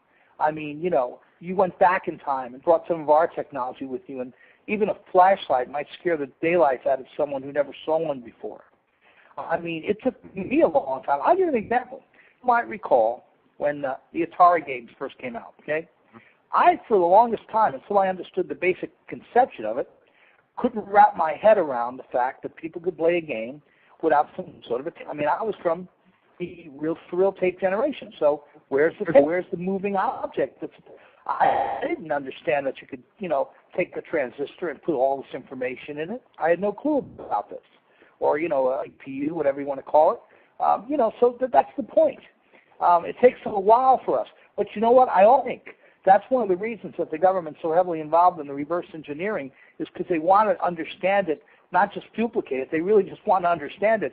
And I'm not sure they ever will. I think that Robert Lazar had it right when he said that, kind of likened us to Stone Age cavemen, trying to look at a new Jaguar. I mean, it's very hard. It's very hard to do that. Well, since you mentioned Bud Hopkins, let me ask you a question, because he's done a lot of regression work with abductees or experiencers, whichever they prefer. We have some in the chat room, actually, who have been abducted. And here's a question from the chat room. Is it necessary to remember an abduction experience in order to resolve it, such as with the help of hypnosis? Do you have any thoughts? No, I don't believe it is. Now, I don't use regression hypnosis in my work. Some do. Okay, I'm not opposed to it. Don't get me wrong. But I just don't use it. In fact, if people go to my website at UFO Guy, that's UFOGUY.com, there's one of the first articles on my website is about abductions. I wrote a really extensive thing to it's almost like a self-analysis tool for abductees. You don't necessarily have to remember what happened to you. And there's some abductees I know for a fact that don't want to remember. They have no desire whatsoever. They just want it to end. But you know what? Bud does bring up some important points. I think one of the points he brings up is that in those terms, if you can't remember what happened to you, you probably will never be able to face it.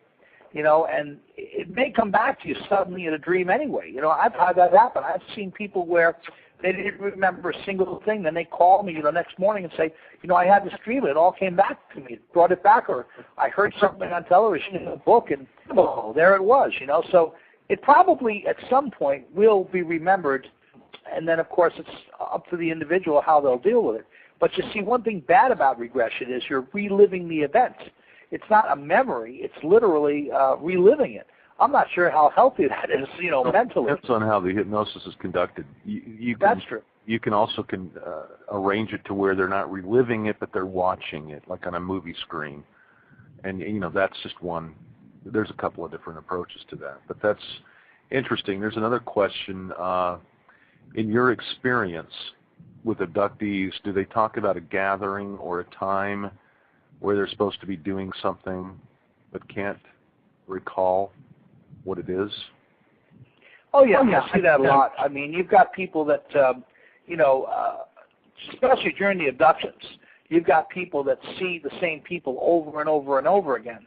They'll actually know them by their first name, but they'll never be allowed, or they'll just never get to the point where they're able to ask them, where are you from, how can I find you? They just never get to that point.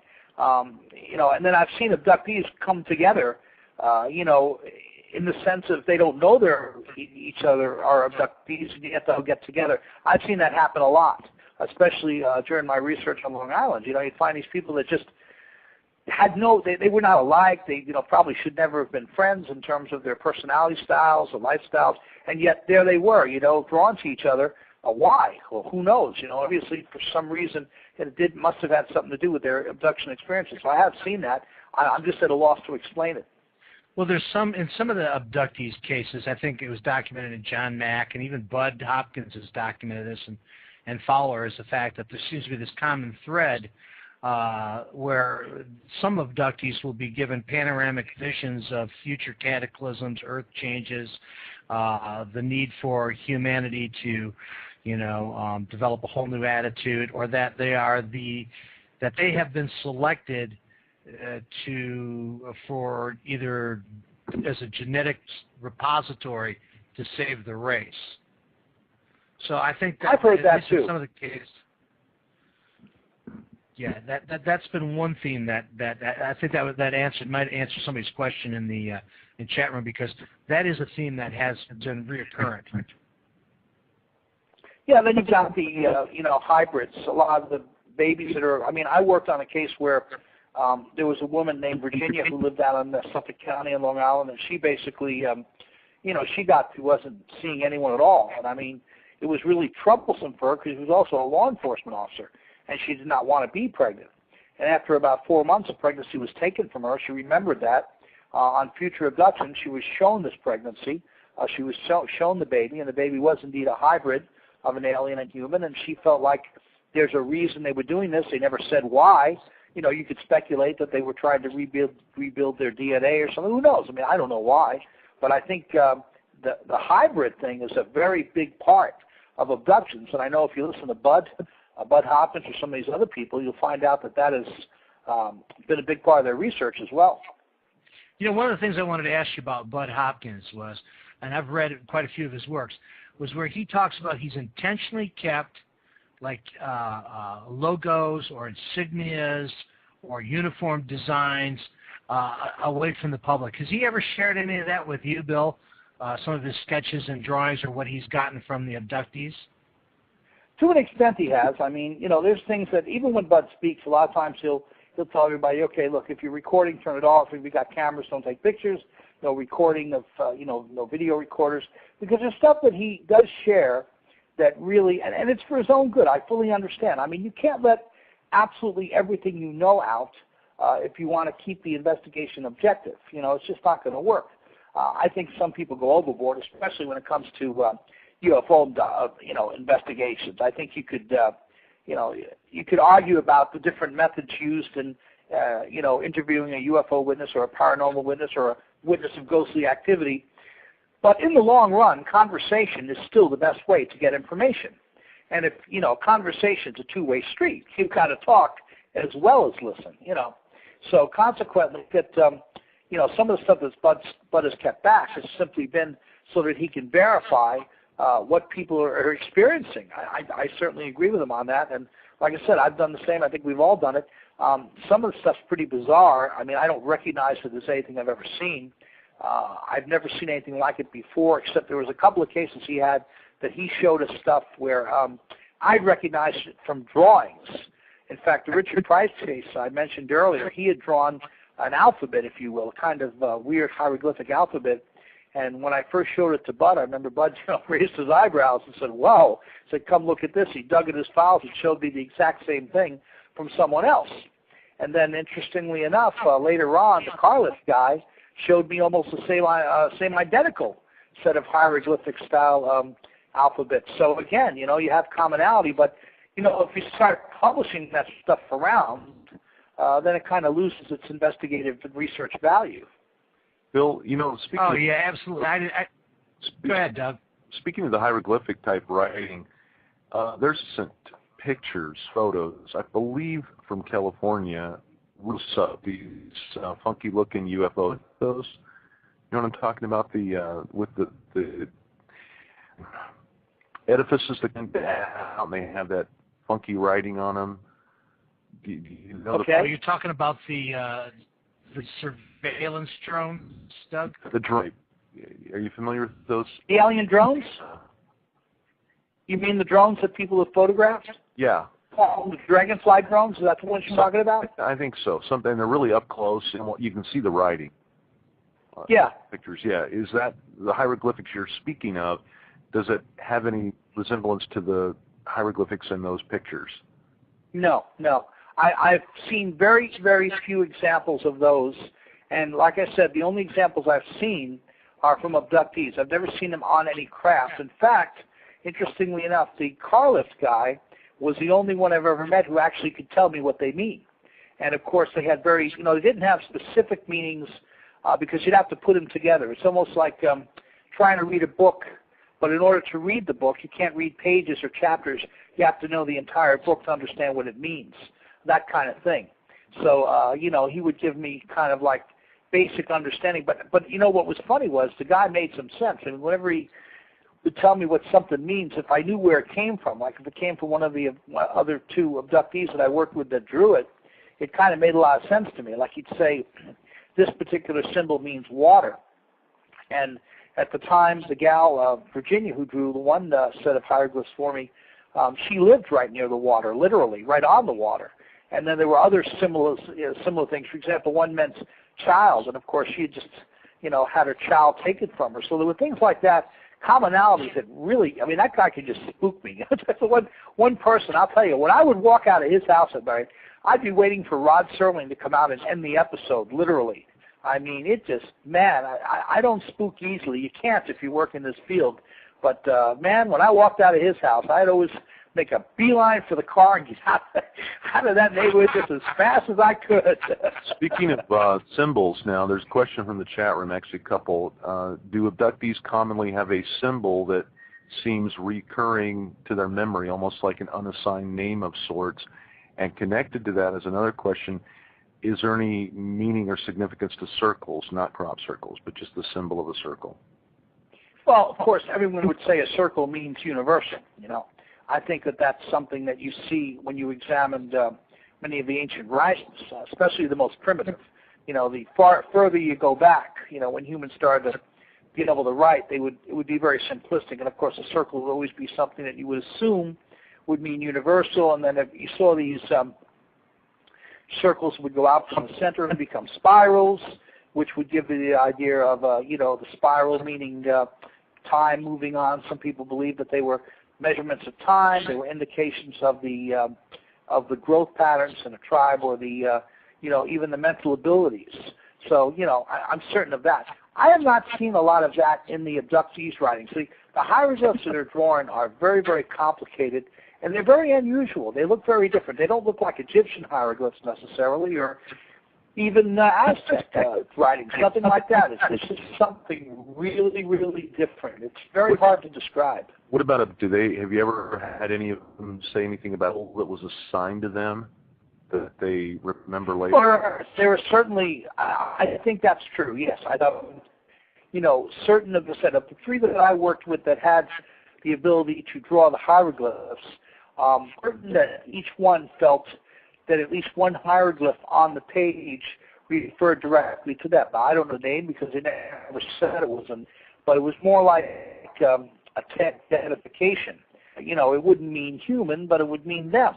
And that's tough. It's tough to understand that. It's tough to wrap your mind around it. I just don't know. I wish I could answer better, so I apologize to the folks in your chat room. But I'll tell you something. One of the backdrops, one of the negatives to UFO investigation is people for answers, but really, the longer you're involved in this, you have more questions than answers, and the questions become tougher as you go along. Mm-hmm. Interesting. Well, we got about 10 minutes or less left. So, Grant, did you have something that I interrupted you on? No, not at all. I do know, that's one of the questions that came out of the chat room. A lot of times, abductees feel that they've been abducted repeatedly, and that going, and I'm sure Bill will agree with me, going all the way back as far as childhood, and so they feel like it's something that's being carried on in a longitudinal style over many years. Now, I don't recall anything about any symbols, but I do know that they felt a strong, as strange as it may sound, a kind of a strong bond with their abductors, almost like the Stockholm syndrome, in a sense. So, in terms of absolute symbols like a circle or a circle with a bar through it or whatever, no, I don't know anything along those lines. But as far as feeling that they've been on constantly being under surveillance for a long period of time, that most certainly is something that occurs with abductions. Just to mention too, a lot of the abductees become used to it. Others never do. I mean, the car lift guy had stun guns. He had all kinds of stuff, and he was an engineer. He's a very smart man. So he would come up with all these little gadgets that he was going to get them with. He kept trying to find a way to make the abduction stop. Or, I know that at least once he actually succeeded. He did actually manage to get his stun gun and stun one of them. And that apparently brought a very bad response because, they have these little wands that they carry with them. You might have read about that. If you read about the Ed Walters case in Florida, or even some, I know Betty Andrews saying they had the wands, and they zapped them good for it. Let me tell you, like I said, they will accomplish their agenda. But I'll tell you, it's abductions are a tough nut to crack. I believe they're generational. I believe they go on. And the thing that really freaks me out are people that have been abducted but then refused and never taken again. It's like, it's almost like they came for the wrong person, or that just for some reason didn't take them. That really blows me away. They're sampling the population, Bill. Yeah, I guess so. I mean, they're simply sampling. But then you look at it too. I think you're so right about that because you know what? There's no rhyme or reason. There's no type. That's something I get a lot. Then that means that they're adhering to the basics of basic statistics, where you want as random a sample as possible. That's right. Could be everything from little children to older folks. I mean, and everybody in between, all racial types. Or it doesn't matter. They're just they're interested in us, but no specific type. So I think the random sampling thing is very true. One of the things that's really interesting, and I want to digress because you mentioned the case earlier, the Pascagoula case. Now, right. Are you familiar with the term, and I know you probably are, of von Neumann machines? Yes. Okay. I always thought in my mind, and for the audience, a von Neumann machine is a self-replicating robot that it was kind of put out there that perhaps in a very advanced civilization would send out machines that would be self-replicating to explore.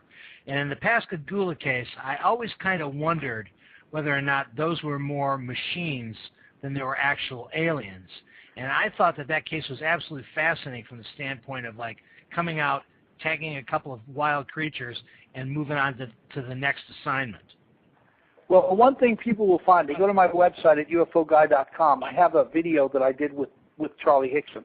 And I did an extensive interview with him and really filmed him speaking about his abduction as well. And I think he probably opened up a little more on that than he ever had before. And one of the things that drives him crazy is people keep wanting him to say they were aliens, but he never said that. And he refuses. He says they were robots. They acted like robots. They looked like robots. In his mind, they were robots. Now, they might have been somewhere else, but there's no question in his mind to carry him and his partner, Calvin, on board the shack robots. And I think you have a very valid point. And of course, what better way? Aren't we sending out robots? Aren't they our job where we can't do it right? Less expensive, something, they don't have the physical limitations. And yet at the same time, because of the technology, we're still able to gather much of the same data without putting ourselves at risk. Well, here's another question from the chat on abduction. Go ahead, Doug. Go ahead. In your experience, had any abductees that couldn't deal with what was going on to the point of them being institutionalized? Oh, yeah. I mean, talk about Pascagoula. There's a good case. I mean, Calvin had a nervous breakdown. He couldn't deal with it at all. It was so against the grain of what he was used to. Even Charlie will tell you he had a tough time because he's a very religious man. And, he had problems believing what was happening to him. And, yes, some people, in fact, do. Some people, I know very few abductees that lead a normal life. They exist on, sleeping pills and, psychiatric drugs. It's tough. It's tough because, look, you've got a whole world of people that think you're nutty. They don't believe a word you're saying, and you're the only one that really knows that it's true. It's like even being a UFO investigator, all these things, And yet you've got, when you do a TV show or radio show and they throw some skeptic at you, the guy says, well, don't you think all this stuff is just a little too much? And hey, we could all come up with our $1 phrases and 30-second sound bites to explain away most anything. But in the end, it means nothing. What they say in that sense means nothing because it goes against the grain of a much larger body of evidence. So these abductees, yeah, they have it hard. And a lot of them, they do end up affected. I would say most of them have experienced some sort of treatment, yeah. Do lifelong abductees seem to deal with it better? I think they do. I really do. I mean, the ones I've worked with have. I mean, not so much that they get used to it. Like I said with the car lift case, there's a guy who just constantly tries to get him whenever he can, but he knows also to an extent that, he's not in the control seat. He's not in the driver's seat.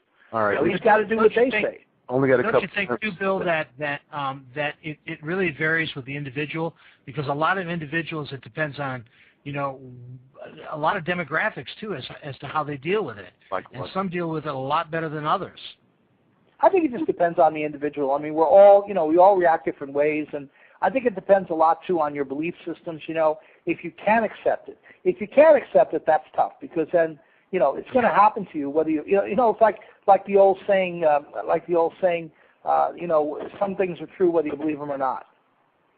All right, cool. Absolutely. All right, we're quickly running out of time. Too bad. Excellent discussion. Bill, we'll have to have you back on if you're willing sometime. Sure, anytime at all. Yeah, that's excellent discussion. Be sure and visit Bill's website, the UFOguy.com. Not the UFO guy, right? Just UFOguy.com. UFOguy.com. There, amazing stuff. Go ahead, and you've got some different documentaries and some different things available there as well, right, Bill? Yeah, I got lots of stuff on DVD, so, if you want to check out some of the work I've done through the years, that's probably the best way to do it.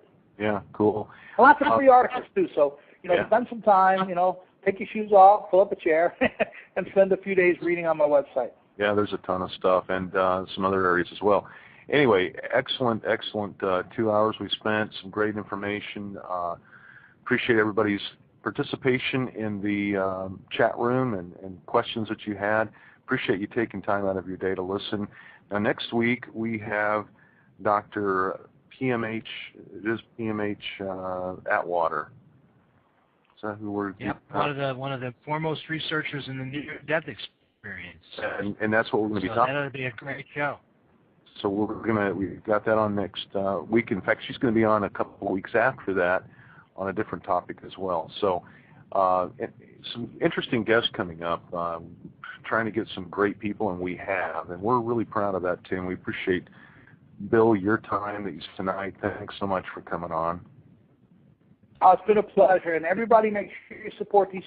Definitely attend their conference. It'll be well worth it. I liked him because although he was skeptical, he was also fair. He wasn't a true dyed-in-the-wool skeptic that just says, well, I'm going to go out and debunk absolutely everything I do. Every case I come across, I'm going to try to debunk. Mm-hmm. And he wasn't a true believer that says, yes, they're definitely out there, and I know them, and I talk to them every single day. I know their entire plan, and, they're going to make me their king next year. No, that wasn't like that. So I like people that are right in the middle of all that. John Fuller was the author. Thank you. I feel like such a dummy because he is literally one of my favorite authors, and for some reason, I just couldn't remember his name. But he is I'll tell you, anybody that gets a chance to, of course, he's no longer with us, but if you get a chance to get some of his older books, man, is that good reading. Yep. Interrupted Journey is a great book. And, it was really earth-shaking at the time, Bill, if you recall. And I remember I was about 16 or 17 years old, not when the incident happened. I think that was around 1967 or 66, 68, when they did that article in Look magazine. And I was really unnerved by that, even as a kid, because nothing of that magnitude had ever been brought forth to the public, to my knowledge. I mean, as a kid, I read some of my dad's true magazines that would occasionally have articles on UFOs or cryptozoology, but that was a real earth-shaker. Oh, yeah, it was. And in fact, the thing that really got me was, I think it was not until 1969 when they were able to use a radar, actually it was a radar astronomy map, a photo rather, to prove Betty Hill's map that she drew. It took them, she drew the map about 2 or 3 years before we even had the tune up there where she was drawing it. So I thought that was one of the cooler things. You know, this is about her case that people forget. I mean, she was given an amniocentesis before the procedure was even invented. That's one of the things that really blew my mind away. Yeah. Yes, that's that right. I mean, it's surgery, which was isn't that amazing? Unheard of at the time. And now look at it, sort of procedure. And, you know, that's not only true of her, other abductees and contactees. You know, my favorite, Charlie Hicks, I probably know him. He had come from the past few weeks where him and Calvin Park logged the egg-shaped UFO and I and stuff. But a lot of the stuff he talked to me, you know, things that happened on board the ship to him, medical procedures that are just being developed today. And the thing that really freaked me out about his case was involvement, how interested they were in him and what was going on with him, you know, and wow, I mean, first they acted like they didn't care, then they wanted to take him on the base and put him for radiation. Just a really interesting case overall. So, you know, that's one of the good things is over the years I've had the opportunity to meet some of these people, and it's been really, really exciting because you know what, when you meet them in person, it's not like reading their book. I used to talk to, for example, until Betty Hill died, I used to talk to her on the phone, especially in the 80s and 90s. I talked to her very frequently. And there was a lot of stuff going on in her life with UFOs that people weren't aware of. And, you know, she got tired of talking about it because people would just bug the daylights out of her. But I really enjoyed speaking with her because, you know, when you get to talk to them, then you can get a real sense whether they're telling the truth or making up stories. And one thing I like about people like her and Charlie Hickson and the others is that many of them, you know, the stories never change. They could tell them 20 times, and it's the same story each and every time they tell it. That's a really good, you know, really important thing, especially if you're a researcher to, you know, keep in mind. Consistency. Oh, absolutely. Yes. Well, here's a question from the chat room. Are there any statistics on how many people have abduction experiences per year? That's a really tough one. There's so many different. I mean, I know Fox News did a poll on it back a couple of years ago. There was a poll in the 90s, and I think at that time some 40% of Americans claimed that they had had either contact or some sort of abduction experience, and I'm told now it's up to 66%. As usual, a great guest. We're really looking forward to this interview tonight. Tonight with us is Bill Nell, and let me just give you some bullet point rundown on Bill. Born in New York City in '56, lived in New York, Florida, and Arizona. Began reading about the paranormal in 1965 at age 9. He's personally investigated thousands of unexplained events, presented his first seminar at 15 years old. That's young. Presented over 1,500 seminars to date. Seen on hundreds of television programs worldwide. Heard on over 1,000 top-rated radio programs worldwide.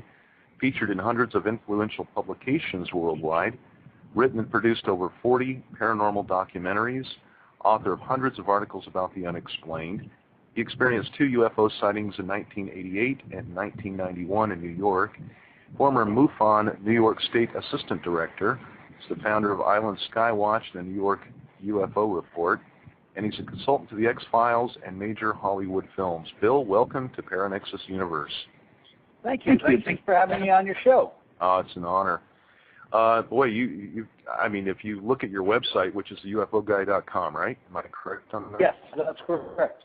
ufoguide.com. A lot of done in the paranormal field, and of course, you are a consultant with WPRT Radio, Captain Jack, correct? On his program. That's correct. Yeah, and that's where. Yeah, I have a lot of articles on his website as well. People can, you know, stop by and read the stuff, and all. And I've got just tons of great reading. As I get around to writing up all the cool stuff I've done, I eventually get it on the website. It just takes a while to write it all up, you know. So you started, you did your first paranormally related seminar 15 years old, right? I kind of fell into it, and it's been that way all my life. I'll tell you, it's a scary thing when the paranormal seeks you out, because what happens is you find yourself drawn to that have had unusual experiences. I mean, for me, I live on Long Island in the New York City area. I lived 30 miles from Manhattan, but where I was very rural. I was us in the apple orchards when we first moved in there. I grew up in the 60s. My father was a former air officer, and so it wasn't unusual to have a lot of pilots, you know, come over the house. Pilots did, days, there were so many stories about UFOs in the news that many times they would talk about, subject would come up and they'd start talking about their own sightings. And, when pilots get together, it's really different because nobody buys everything you say. You throw something out on the board, if you will, about a sighting you've had, and pretty much everyone will say, well, what was this? What was the altitude? How fast were you going? And eventually, when they get done talking and hashing it over, everyone will pretty much decide that, well, this was something we couldn't explain. And hearing that as a kid was very unusual because the government was telling everyone that most of the people that saw these things were, crackpots or untrained observers, and I didn't find that. In fact, my dad had some involvement with our volunteer fire department, so I used to love going and hanging out there because they had these barbecues and stuff, and it was just some nice group of people. And when I'd listen to their stories, here we had first responders, firemen, police officers that would stop by talking about their stories. And, for me it was kind of weird, and people probably think I'm crazy to this day, but, Long Island is one of those places that just the paranormal surrounds you. There's so many sightings and so many hauntings and different things that were going on, and so I had to get that, I got the bug, I guess, and my first book that I read was Flying Saucers Serious Business by Frank Edwards, and hey, I was 9. I think I chose the book because I had a cool picture of a flying saucer on the front. I'm sure I didn't know what the heck the book was about, but when I started reading it, and he wrote in that style. He wrote in a very simple style, so it was easy reading. And man, was it a good book. And I found out later how credible he was, that he had actually replaced Edward R. Murrow, the famous Pulitzer Prize-winning reporter for CBS News. Apart from reading the books, about Betty and Barney Hill and stuff, Interrupted Journey was a book I read, and I'm pretty sure that's the only abductee book that I read to that point. I did read Incident at Exeter too, but that was more about sightings than anything else. And, I didn't really know what to do with myself. Bill, what year was this again? That was 1971. Well, yeah, but by that time, there weren't too many books out on abductions other than Interrupted Journey. That's what I'm thinking, because, I looked for them. There was no, but Bud Hopkins hadn't started writing any yet, and, no Whitley Strieber. There's really nobody out there. There were a couple of, I think Ivan T. Sanderson might have mentioned it casually, and I know Frank Edwards did. Frank Edwards mentioned it, but, he wasn't a big believer in abductions. He was more for the physical evidence, nuts and bolts stuff, and he didn't really, I don't know if he didn't believe or he just wasn't that interested in covering it. That probably was more likely true. Well, do you recall, Bill, when that went down, when that book came out, that it was either Life or Look magazine did a really big feature pages on that story. Do you recall that? Yeah, I got them all. I went, I'd go to the library, right? And what I would do to save money is I'd earmark the magazines that had all the best stories. And I knew if I waited about a month, they'd go on, these libraries have these discarded book and magazine sales. And I'd get, I'd get an old Look magazine that was only a month old for like 10 cents. Seriously, or less, or even a couple of pennies. Away with, I had the original, I was Look that did the big photo spread on Betty and Barney Hill as well. Yeah, I'm sure they covered it, but I think for about 10 cents I got the original magazine. I probably still have it somewhere, but that was I remember reading that, it really freaked me out. I read that book cover to cover 3 or 4 times. Now, man, I'm just having one of those moments. Who wrote it? That's probably enough. Oh, gosh, I can never remember the guys. It's right on, isn't it? Yes, it is. It's right up there, too, because he also wrote the Ghost of Flight 401. Really? Well, it'll come to me during the show at some point. I just can't remember his name, but he wrote Incident at Exeter, Ghost of Flight 401. He wrote all these amazing books on the paranormal. And, it was one of those things where you could see the guy had a passion for writing about that stuff. And, I was fascinated. But that was a good book, and I think it really covered the case pretty well. But, yeah, it was tough to do. I'll tell you something. For people, because I know you told me earlier, you have a lot of people that listen that are kind of new to this, or maybe they're getting involved in paranormal investigation. John, and I'll tell you, the best tool that you guys, that anybody can have, if they're getting involved in this, is simply get involved. But be careful, because sometimes you want this to be an interest, but never let it become an obsession. You want to spend money on it, but not your grocery money. And, you want to answer your phone, but not hopefully at 4 in the morning unless you can help it. And you want to answer your emails. I'll tell you, networking is what it's all about. That's what I did. I started after I started writing books, I started writing reviews on some of the books, and even then started writing. I think I wrote my first article for it was some ridiculous tabloid horrible contest, National Enquirer somebody was having, and I won first place in it for kids. It was for a kids contest, writing about flying saucers, and before I know it, I was actually selling articles to these little tiny newsletters, and I just sold a couple to Fate over the years, but not too serious, not too many magazines as good as that one in those days, but because there was a lot of pulp out there on UFOs that weren't really very good. But that's the thing, is you network yourself with other people. So consequently, I write and answer a lot of letters, do a lot of phone calling, because that's how you learn. You learn from other people's things, and you seek out help where it's available. I mean, like I said, I worked with my science teacher. I liked for many, many years. We replaced him on the Mutual Broadcasting Network and started doing paranormal issues. And, wow, I started to see that credible journalists, pilots, a lot of credible people were into this stuff. So it wasn't all crackpots. And, yeah, that's pretty much how I got started. Wow. So where did you go from there?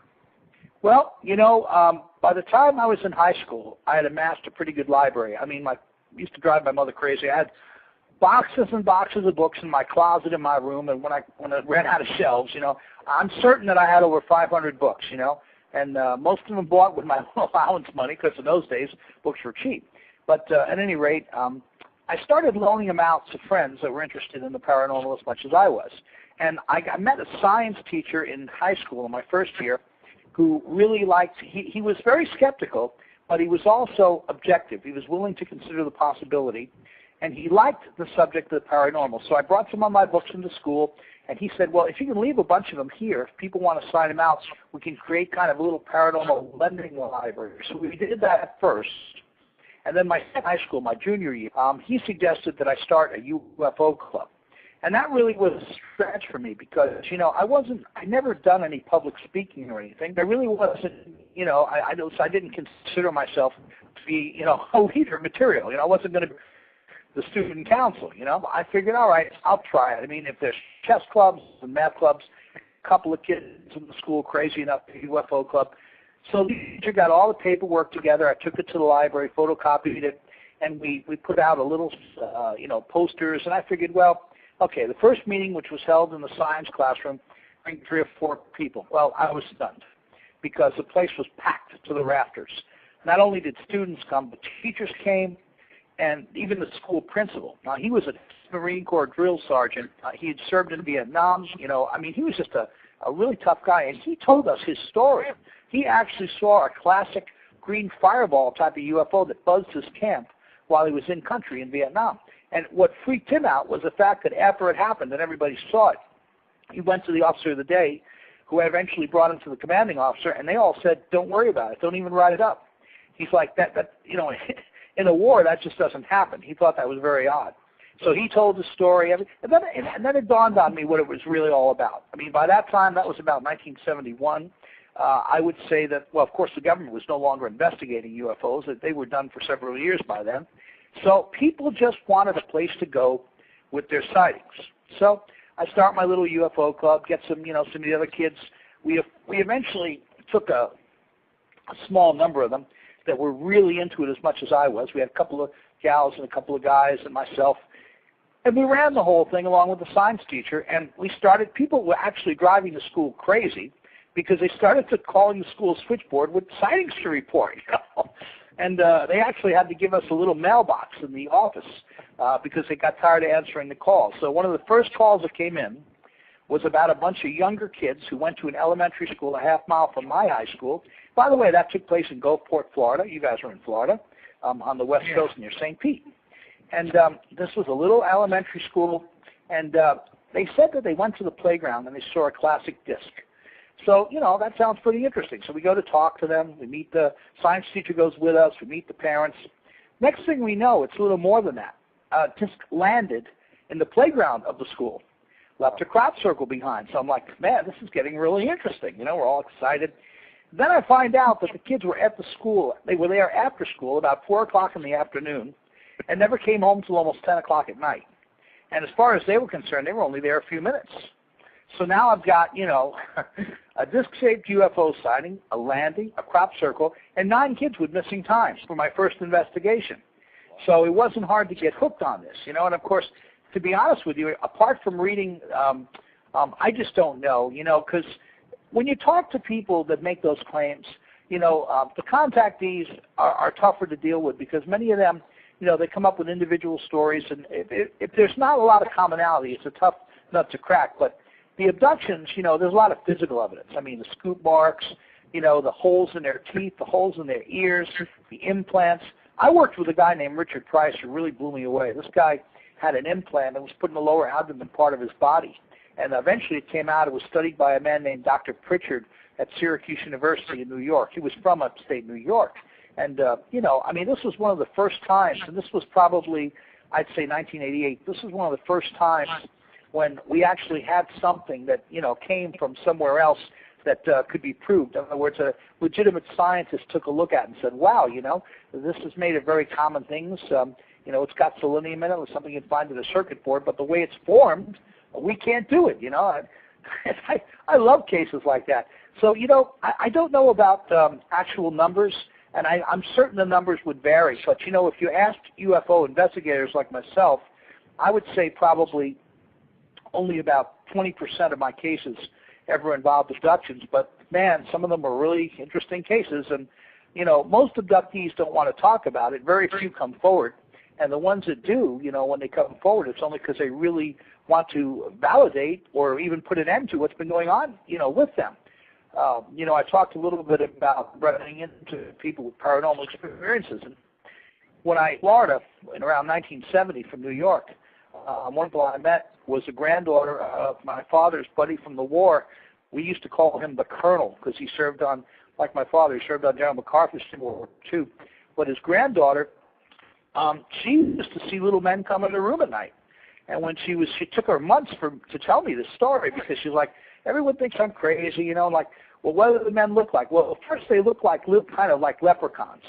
And she got so freaked out about that every time she was of Irish extraction, and every time, you know, St. Patty's Day would come around, she'd yell at her parents not to put up the little leprechaun things on the door, you know, and the little cutouts that people put out on St. Patty's Day and all that stuff because she was sick of them. But then after a while, as she got over for several years, she eventually got involved with the UFO Club, and she started seeing them morph into more serious-looking gray-type creatures, you know, the classic grays that we see all the time on television portrayed in that sense. But the thing that freaked me out was that these things would come up to her, and only one would talk, and she could never seem to remember exactly what the one would say to her. But it was a frequent thing, and the thing that really got me was she lived in a house across the street from mine, and we both have the same horrible casement windows. If you've ever seen some of those old Florida homes with the crank windows, you know, that you just can't crank those darn things open. Right. Yeah, exactly. So, you know, you cannot crank those open. Well, you know what? Hers, you could just take your pinky and crank it open. It was that easy to open.